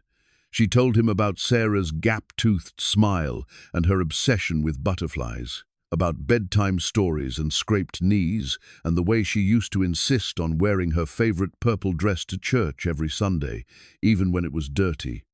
About piano lessons and soccer practice, and the elaborate fairy houses they used to build in the garden. She was 7 when they died. Evelyn finished, tears streaming down her face. Charles was taking her to her piano lesson. A drunk driver ran a red light, and she couldn't finish the sentence. Wes reached for her hands, holding them gently as she grieved for the family she'd lost and the mother she'd once been. I thought I could do this, she continued, be part of a family again. But watching you with Tommy, seeing how natural you are as a father, it reminds me every day of what I lost. And I'm terrified that if I let myself love you both completely, something will happen to take you away too. Oh, Evie. Wes pulled her into his arms, and she let herself collapse against his chest, breathing in the familiar scent of his cologne and the underlying warmth that was uniquely him. You don't get to protect yourself from loss by refusing to love. That's not how it works. But what if nothing, he said firmly. What if we love each other and Tommy and build something beautiful and it lasts for 40 years? What if we're lucky enough to grow old together and watch Tommy have children of his own? What if we choose hope instead of fear? Through the window, they heard the sound of Margaret's car pulling into the driveway, followed by voices in the front hallway. Patricia was back, probably with news about the reporter and updates on Robert's legal maneuvering. "They're going to ask us to testify," Evelyn said, wiping her eyes. "In court, in public. They're going to want to know intimate details about our relationship, our living arrangements, our feelings for each other." "Then we'll tell them the truth," Wes said. "We'll tell them that sometimes love grows slowly, in quiet moments over shared meals and bedtime stories. We'll tell them that real marriages aren't always built on fairy tale romances, but on the daily choice to care for each other." Patricia appeared in the kitchen doorway, her expression grim but determined. "The reporter's gone, but he'll be back. Robert's attorney has filed the motion to contest the will, and they're requesting an expedited hearing. We could be in court as early as next week." "Are we ready for this?" Evelyn asked. "We will be," Patricia said. "But I need both of you to understand what you're signing up for. This won't just be about legal technicalities. They're going to try to prove that your marriage is fraudulent by attacking the authenticity of your relationship. They'll ask invasive questions about your physical intimacy, your daily routines, your long-term plans. It will be uncomfortable and public and potentially humiliating." Wes and Evelyn looked at each other, years of careful boundaries and cautious affection suddenly seeming fragile in the face of legal scrutiny. "There's something else," Patricia continued. "If you're serious about fighting this, about presenting yourselves as a genuine married couple, you need to actually live like one. The separate residences, the careful distance, it all supports Robert's case." "What are you suggesting?" Evelyn asked, though she suspected she already knew. "Move into the main house together, share a bedroom, live like the married couple you claim to be." Patricia's expression was matter-of-fact, but Evelyn could see the understanding in her eyes. "I know it's complicated, but authenticity is your strongest defense." The suggestion hung in the air like a challenge. They'd spent months building trust and affection within carefully maintained boundaries. Now they were being asked to tear down those boundaries and risk everything on the hope that what lay beneath was strong enough to support a real marriage. "Tommy," Wes said quietly. "He'd need to understand why we're suddenly living together. We tell him the truth," Evelyn said, surprising herself with the certainty in her voice. "We tell him that we started as friends helping each other, but now we've fallen in love and want to be a real family. And if he has questions about why it took so long, then we answer them honestly. Children understand more than we give them credit for." Margaret knocked gently on the doorframe. "I'm sorry to interrupt again, but Tommy's asking if he can come in for lunch. Also, there are 2 more cars at the front gate, looks like additional reporters." Patricia stood, gathering her files with military efficiency. "I'll handle the media and start preparing our defense. You two need to make your decision and make it fast. If you're going to present a united front, you need to actually be united." After Patricia left, Evelyn and Wes found themselves alone again, the weight of the decision pressing down on them like a physical force. "Are you scared?" Evelyn asked. "Terrified," Wes admitted, "but not of the legal battle. I'm scared of messing this up, of not being enough for you, of Tommy getting hurt because of choices I made." "You're more than enough," Evelyn said fiercely. "You're everything I didn't know I needed." They heard Tommy's footsteps on the porch, followed by his cheerful knock on the door. In a few minutes, they'd have to explain to an 8-year-old that their quiet, stable life was about to become very complicated. They'd have to ask him to trust them one more time, to believe that the adults in his life knew what they were doing, even when they weren't entirely sure themselves. But first, they had a choice to make. Wes picked up the wedding rings from the counter, holding them out to Evelyn like an offering. "If we do this, if we fight for this family, we do it all the way. No more separate houses, no more careful boundaries. We become real in every sense of the word." Evelyn looked at the rings, thinking about Sarah and Charles, about loss and love, and the courage it took to risk your heart again. She thought about Tommy's laughter and Wes's gentle patience and the quiet joy she'd found in their unconventional family. She thought about the woman she'd been before grief had defined her, and the woman she might become if she was brave enough to choose love over fear. "Yes," she said, taking her ring and slipping it onto her finger where it belonged. "Let's be real." As Wes slipped his own ring into place, Tommy burst through the door with the enthusiasm of a boy who'd been throwing a tennis ball for an hour and was ready for lunch and whatever adventure the afternoon might bring. "Hey, can we have grilled cheese for lunch? And can we practice batting after? And why do you both look like you've been crying?" Evelyn and Wes exchanged glances, their new rings catching the light like promises they were finally ready to keep. "We need to talk to you about something important," Wes said, lifting his son onto the counter where he could see both adults clearly. "About our family and some changes that are going to happen." "Good changes or bad changes?"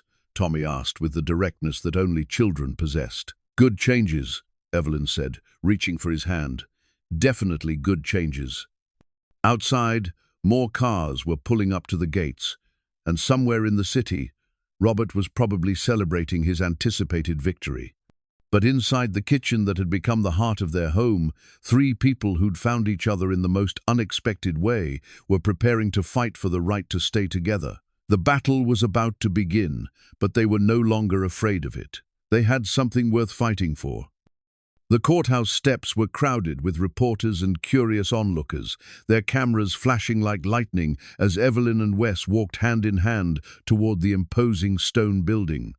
The same courthouse where they'd been married in a rush of desperation and hope now felt like a battlefield where their future would be decided by strangers. "Remember," Patricia murmured as they climbed the steps, "answer only what's asked, stay calm, and tell the truth. The truth is your strongest weapon."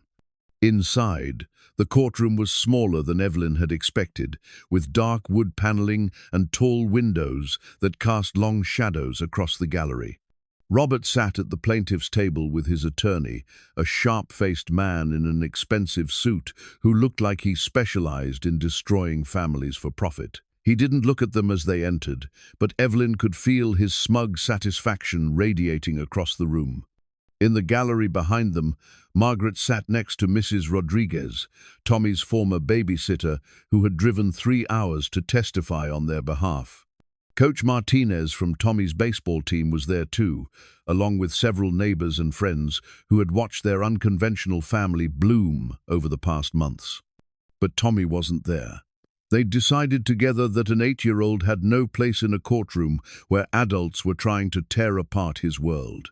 He was at school, probably practicing multiplication tables and trading baseball cards, blissfully unaware that his entire future was being decided by a judge he'd never met.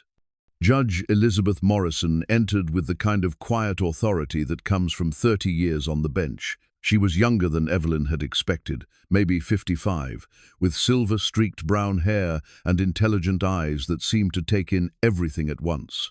"This is a hearing to determine the validity of the marriage between Evelyn Monroe and Wesley Carter as it relates to the will of Charles Monroe," Judge Morrison began.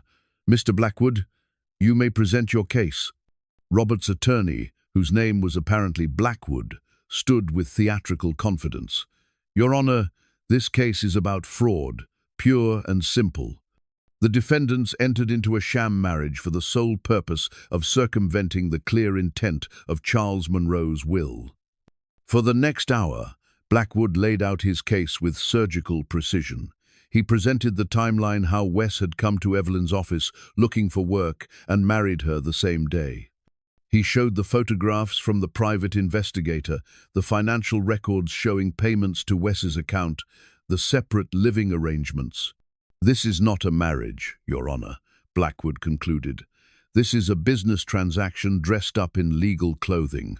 Mr. Carter was paid to play the role of husband for just long enough to satisfy the letter of the will while completely ignoring its spirit. When it was Patricia's turn, she stood with the calm confidence of someone who had spent decades fighting for justice. Your Honor, my clients don't dispute the unusual circumstances of their meeting or marriage. But the law doesn't require couples to fall in love before they marry, only that their marriage be entered into freely and maintained in good faith. Patricia called their first witness, Margaret Chen, who testified about watching their relationship develop from professional courtesy to genuine affection. She described the cooking lessons, the shared dinners, the way Tommy had blossomed under Evelyn's care. "Mrs. Chen," Patricia asked, "in your observation, how would you characterize the relationship between Mr. and Mrs. Carter?" "Objection," Blackwood interrupted, "calls for speculation." "I'll allow it," Judge Morrison said. "Please answer, Mrs. Chen." Margaret looked directly at Evelyn and Wes, her expression warm. "They're a family, Your Honor. Not the traditional kind, maybe, but a real family built on love and respect and the daily choice to care for each other." Coach Martinez testified next, describing how Tommy had talked constantly about Evie and how proud he was of his new family. Mrs. Rodriguez spoke about the change she'd seen in both Wes and Tommy since the marriage, how stable and happy they'd become. But it was the letter from Tommy himself that brought tears to Evelyn's eyes. "Your Honor," Patricia said, "the child at the center of this case asked if he could speak to the court. Since we felt it inappropriate for him to testify in person, he wrote this letter. I'd like to read it into the record." Judge Morrison nodded her permission. "Dear Judge," Patricia read in her clear, professional voice, "my name is Tommy Carter, and I am 8 years old. I wanted to tell you about my family. My dad is the best dad in the whole world. He works really hard, and he loves me a lot. When we didn't have much money, he still made sure I had everything I needed. Then we met Evie, and everything got better. Evie teaches me things and plays catch with me and makes really good dinner. She's not my real mom, but she loves me like she is. My dad loves her too. I can tell because he smiles different now, like he's happy inside, not just outside. We are a real family, even if we started different than other families. Please don't make us stop being a family. Thank you, Tommy Carter. P.S. Evie taught me how to make really good pancakes if you want the recipe." The courtroom was silent for a moment after Patricia finished reading. Even Blackwood looked affected by the child's innocent words. "Your Honor," Patricia continued, "I'd like to call Evelyn Carter to the stand." Evelyn's legs felt unsteady as she walked to the witness stand, but Wes's encouraging smile gave her strength. She placed her hand on the Bible and swore to tell the truth, the whole truth, and nothing but the truth. "Mrs. Carter," Patricia began, "please tell the court about the circumstances that led to your marriage." Evelyn took a deep breath and began the story she'd told only to Wes about Charles's death, the will clause, her years of grief and isolation. She described meeting Wes, the desperate proposal, the courthouse wedding that had felt surreal and necessary and terrifying all at once. "At what point did your feelings toward your husband change?" Patricia asked. "I'm not sure there was a single moment," Evelyn said honestly. "It was gradual, watching him with Tommy, learning about his character, seeing his kindness and patience and integrity. Somewhere between cooking lessons and bedtime stories, I realized I wasn't acting like his wife anymore. I was his wife." "Objection," Blackwood said. "The witness is testifying to her current feelings, not the validity of the marriage at its inception." "Your Honor," Patricia responded, "the question of whether this marriage is fraudulent depends not just on how it began, but on how it has evolved. If two people enter a marriage of convenience and it becomes a marriage of love, that transformation is relevant to the court's determination." Judge Morrison considered this. "I'll allow the testimony to continue, but please focus on specific actions rather than general feelings." Patricia nodded. "Mrs. Carter, can you describe the current living arrangements in your household?" This was the moment they'd all been preparing for. "My husband and I share a bedroom in the main house," Evelyn said clearly. "Tommy has his own room down the hall. We have breakfast together every morning, dinner together every evening. We make decisions about household matters, about Tommy's education and activities, as equal partners. And the financial arrangements?" There are no longer any formal financial arrangements between us. The employment contract was terminated 6 weeks ago. My husband contributes to our household through his labor, managing the estate grounds, and his equal partnership in our marriage.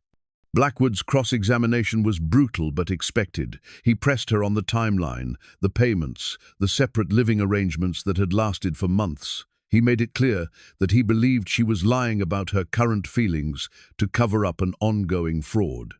"Mrs. Carter," he said, his voice dripping with skepticism, "isn't it true that you're only claiming to love your husband now because your original arrangement has been exposed?" Evelyn met his gaze steadily. "Mr. Blackwood, I understand your skepticism. If someone had told me a year ago that I would fall in love with a man I married for legal reasons, I wouldn't have believed them either. But love doesn't always follow the timeline we expect. Sometimes it grows slowly, in quiet moments, between people who choose to care for each other despite the circumstances that brought them together. But you've admitted that the marriage began as a business transaction."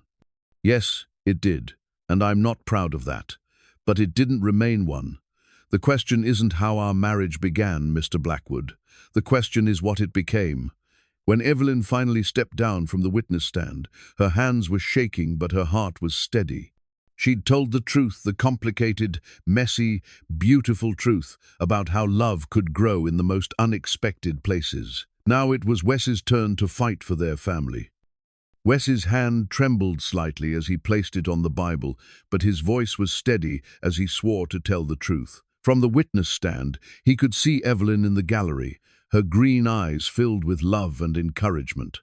In the front row, Margaret gave him a supportive nod, while Robert's smug expression never wavered. "Mr. Carter," Patricia began, "please tell the court about your circumstances when you first met your wife." Wes had rehearsed this testimony, but sitting here under the judge's scrutiny, the words felt raw and exposed. "I was desperate," he said simply. "I'd been unemployed for 3 months, we were facing eviction, and I had an 8-year-old son depending on me. I went to Mrs. Monroe's office, looking for any kind of work that would help me provide for Tommy. And when she proposed marriage instead of employment, what was your reaction?" "I thought she was joking at first. Then I thought she was crazy. But when I realized she was serious, and when I understood what it would mean for Tommy's future, his education, his security, his opportunities, I said yes." "Even though you didn't know her?"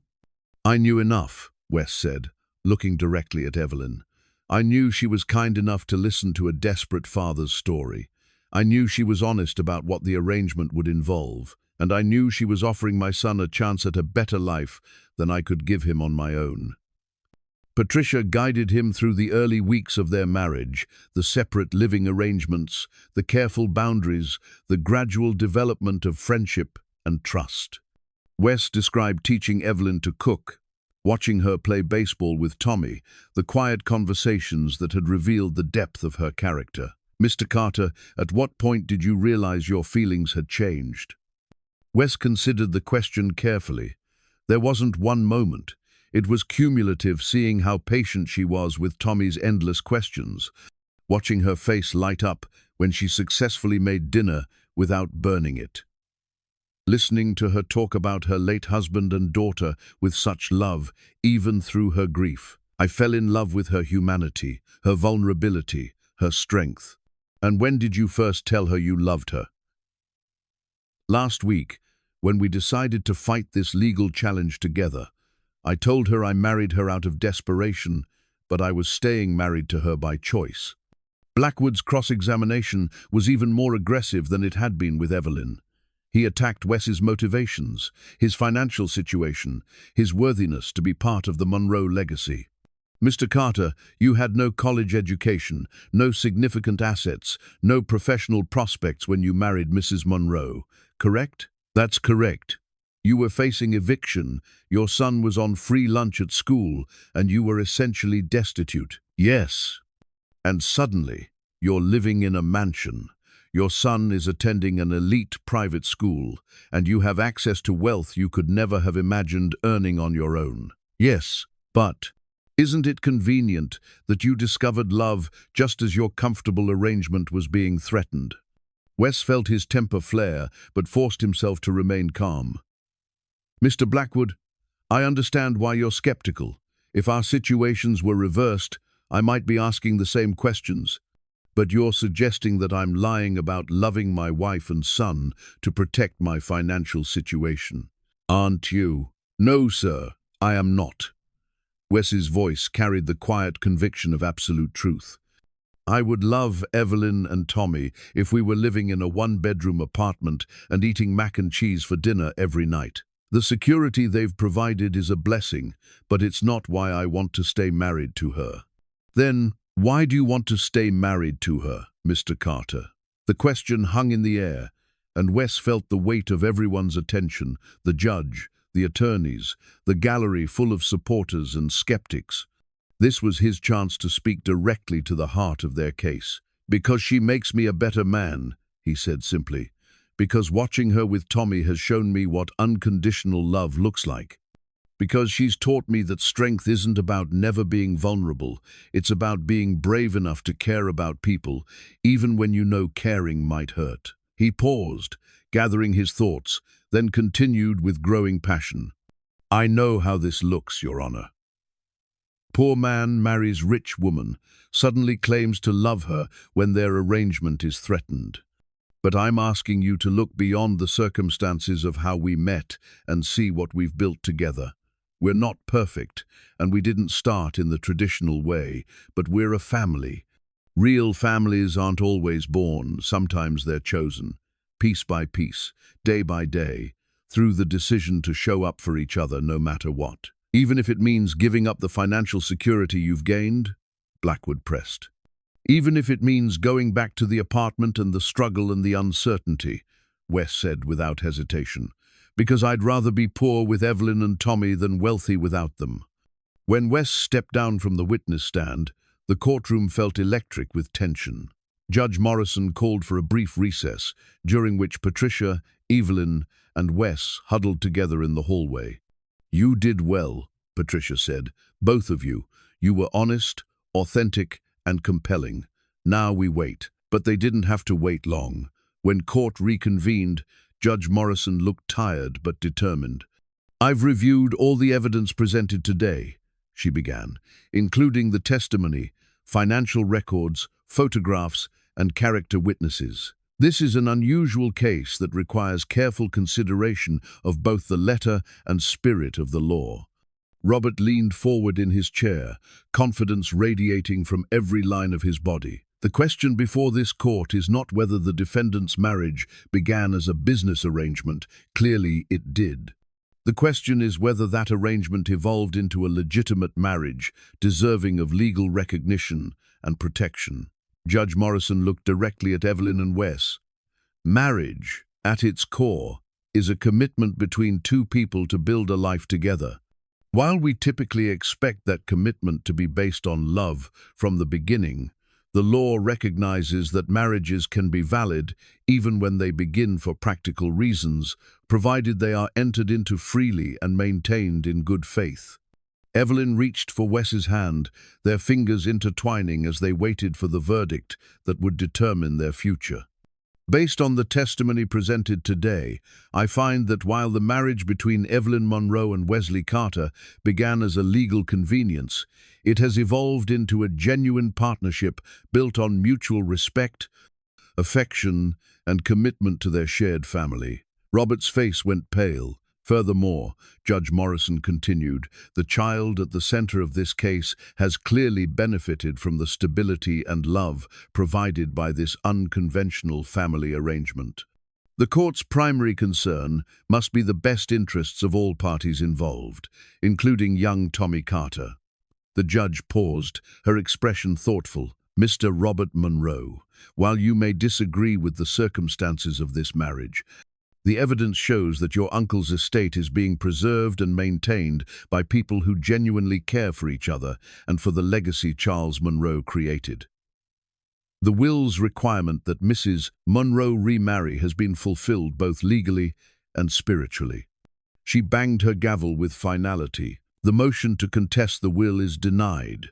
The marriage between Evelyn Monroe and Wesley Carter is hereby recognized as valid and legitimate. The estate remains under Mrs. Carter's control, as specified in the original will. The courtroom erupted in quiet celebration from their supporters, while Robert and his attorney sat in stunned silence.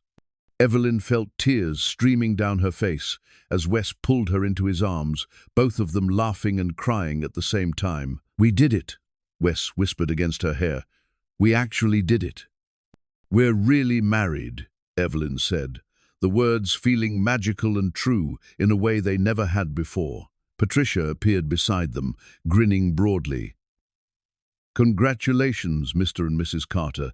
Your family is officially recognized by the state."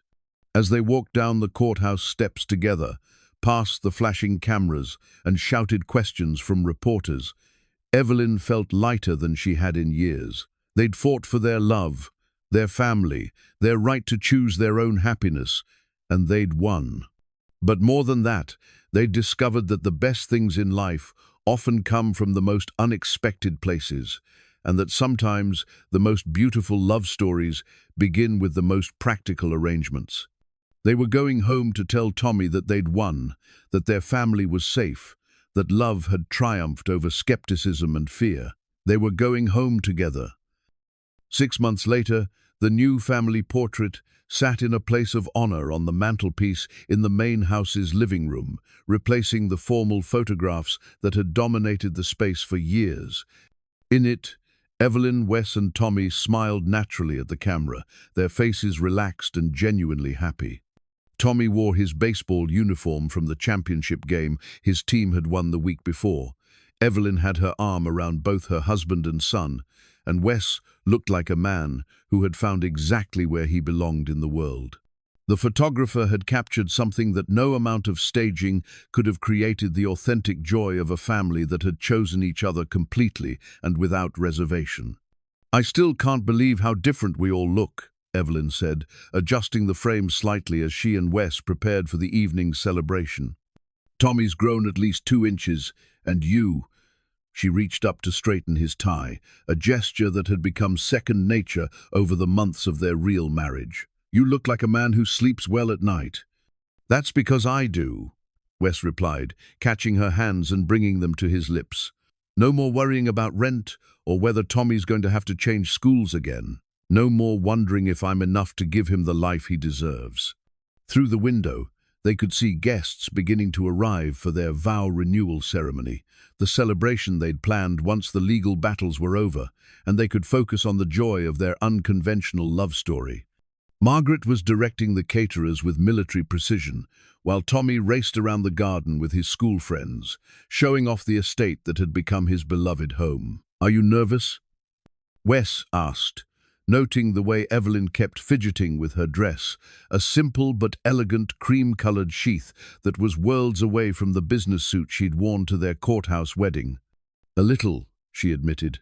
"Not about marrying you again, I'm sure about that, but about standing up there and telling our story to everyone, about being that vulnerable in public."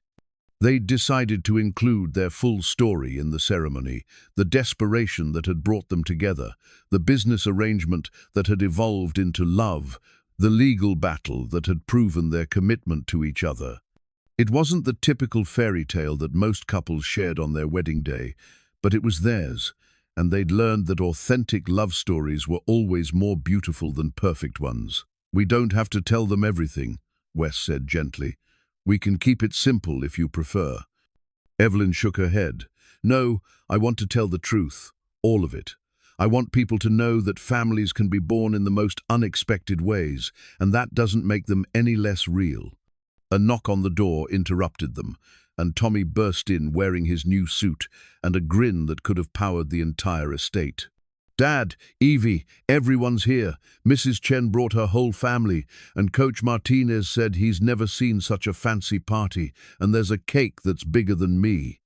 He paused for breath, then looked at them with the solemn expression he wore when he had something important to say. "Are you ready to get married again?" "More than ready," Evelyn said, kneeling down to his level. Over the past months, her relationship with Tommy had deepened from polite affection to genuine maternal love. He'd started calling her Mom about 3 months ago, casually and naturally, as if she'd always been his mother. The first time it happened, she'd cried for an hour, happy tears that washed away years of believing she'd never have a child to love again. "Good," Tommy said seriously, "because I have something for you." He pulled a slightly crumpled piece of paper from his pocket, a drawing he'd made at school of their family standing in front of the house. In the picture, stick figures of all three of them held hands under a rainbow with the Carter family written in crayon across the top. "It's for your new wedding," he explained. "So you remember that we're all together now." Evelyn felt tears threatening her carefully applied makeup. "It's perfect, sweetheart. We'll treasure it always." The ceremony took place in the garden, where Evelyn had first taught Tommy to play catch, under an arch of white roses and fairy lights that Margaret had somehow arranged, despite having no formal event planning experience. The guest list was small but meaningful: friends, colleagues, neighbors, and the found family that had supported them through their legal battle. Patricia served as officiant, having gotten ordained online specifically for this occasion. As she spoke about love growing in unexpected places and families being built through choice rather than chance, Evelyn felt a sense of completion that had nothing to do with legal documents or inheritance rights. When it came time for their vows, Wes spoke first, his voice clear and steady despite the emotion in his eyes. "Evelyn, 6 months ago I came to your office looking for a job, and you offered me something I didn't even know.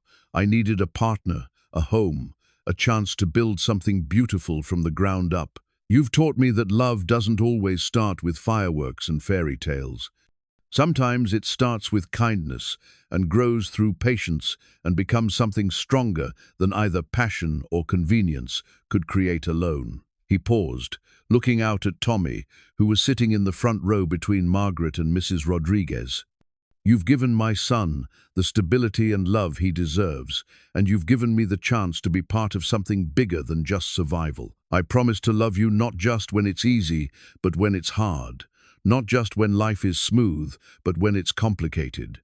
Not just in the good times we've found together, but in whatever challenges we'll face in the future." Evelyn's vows were simpler, but no less heartfelt. "Wes, you walked into my life when I'd forgotten how to live in it. I'd built walls around my heart so high that I thought nothing could scale them. But you didn't try to tear them down, you simply showed me, day by day, that it was safe to let them crumble." She looked at Tommy, who was beaming at her with pure 8-year-old joy. "You and Tommy have taught me that healing doesn't mean forgetting the people we've lost. It means finding the courage to love again. You've shown me that families aren't just born, they're built through daily choices and shared struggles and the decision to keep showing up for each other." Her voice grew stronger as she continued. "I promise to be your partner in all things, in raising Tommy, in building our future, in facing whatever comes next. I promise to choose love over fear, hope over caution, and our family over anything that might threaten it." When Patricia pronounced them husband and wife, again, for real this time, and with feeling, the small gathering erupted in cheers and applause.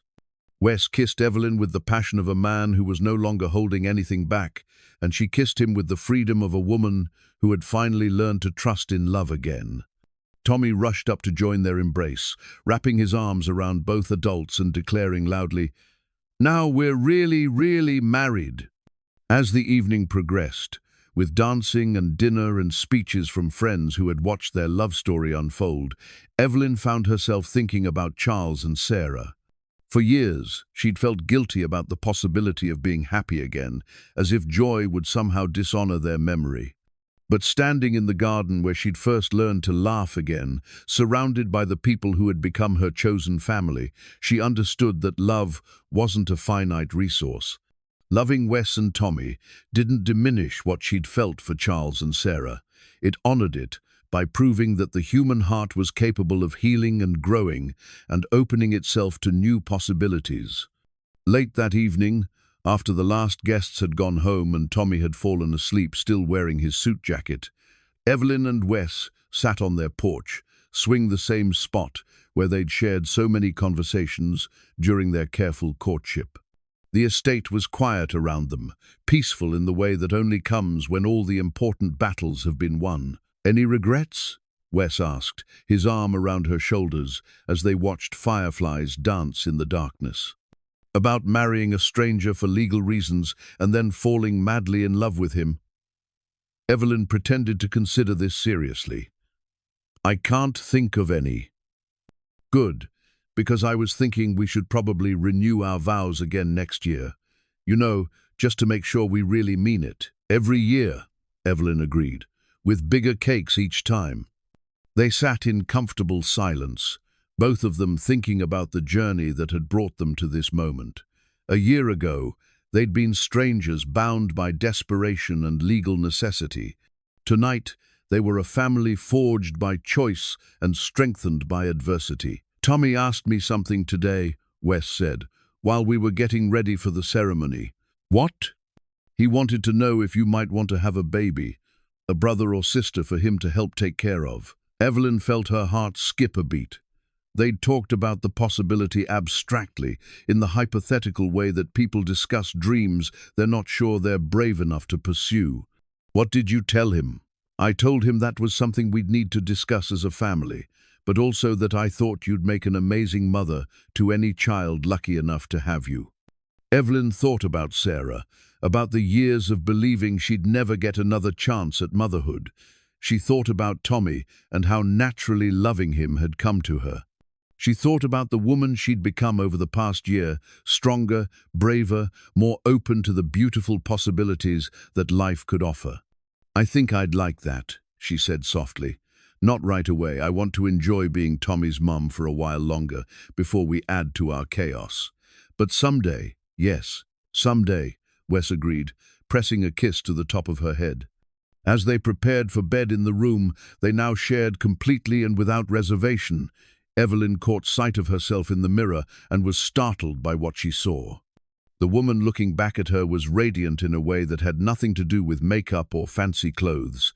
She looked like someone who had found her place in the world, someone who was loved and who loved freely in return. On her nightstand, the photograph of Charles and Sarah sat beside a newer picture of the three of them at Tommy's last baseball game. Past and present, loss and love, grief and healing, all part of the same story, all contributing to the woman she'd become. "Thank you," she whispered to the older photograph, a prayer of gratitude for the love that had taught her it was possible to love again. In the months that followed, their life settled into the rhythms of any ordinary, extraordinary family. Tommy thrived in school and on the baseball diamond, confident in the knowledge that he had two parents who would be there for every game, every school play, every scraped knee and broken heart that childhood would bring. Wes found his calling in managing not just the estate grounds, but several of Monroe Industries' development projects. His practical experience and natural leadership skills, making him invaluable to the company that was now truly their shared enterprise. Evelyn discovered that happiness was not a betrayal of grief, but its ultimate triumph, proof that love was stronger than loss, that hope could bloom in the ashes of despair, that second chances were not just possible, but could be more beautiful than first ones. And sometimes, on quiet evenings when they sat on their porch swing watching Tommy practice his pitching in the yard, they marveled at the strange and wonderful path that had brought them together. Two desperate people who had made an impossible bargain and discovered that the best things in life often come disguised as the worst, that love can grow in the most unlikely soil, and that families built by choice are every bit as strong as those born of blood. Their love story would never be conventional, but it was theirs, messy and complicated and absolutely perfect in its imperfection. They had learned that sometimes the most beautiful journeys begin with a single desperate step, and that the greatest adventures are the ones you never saw coming. In the end, that was enough. More than enough. It was everything.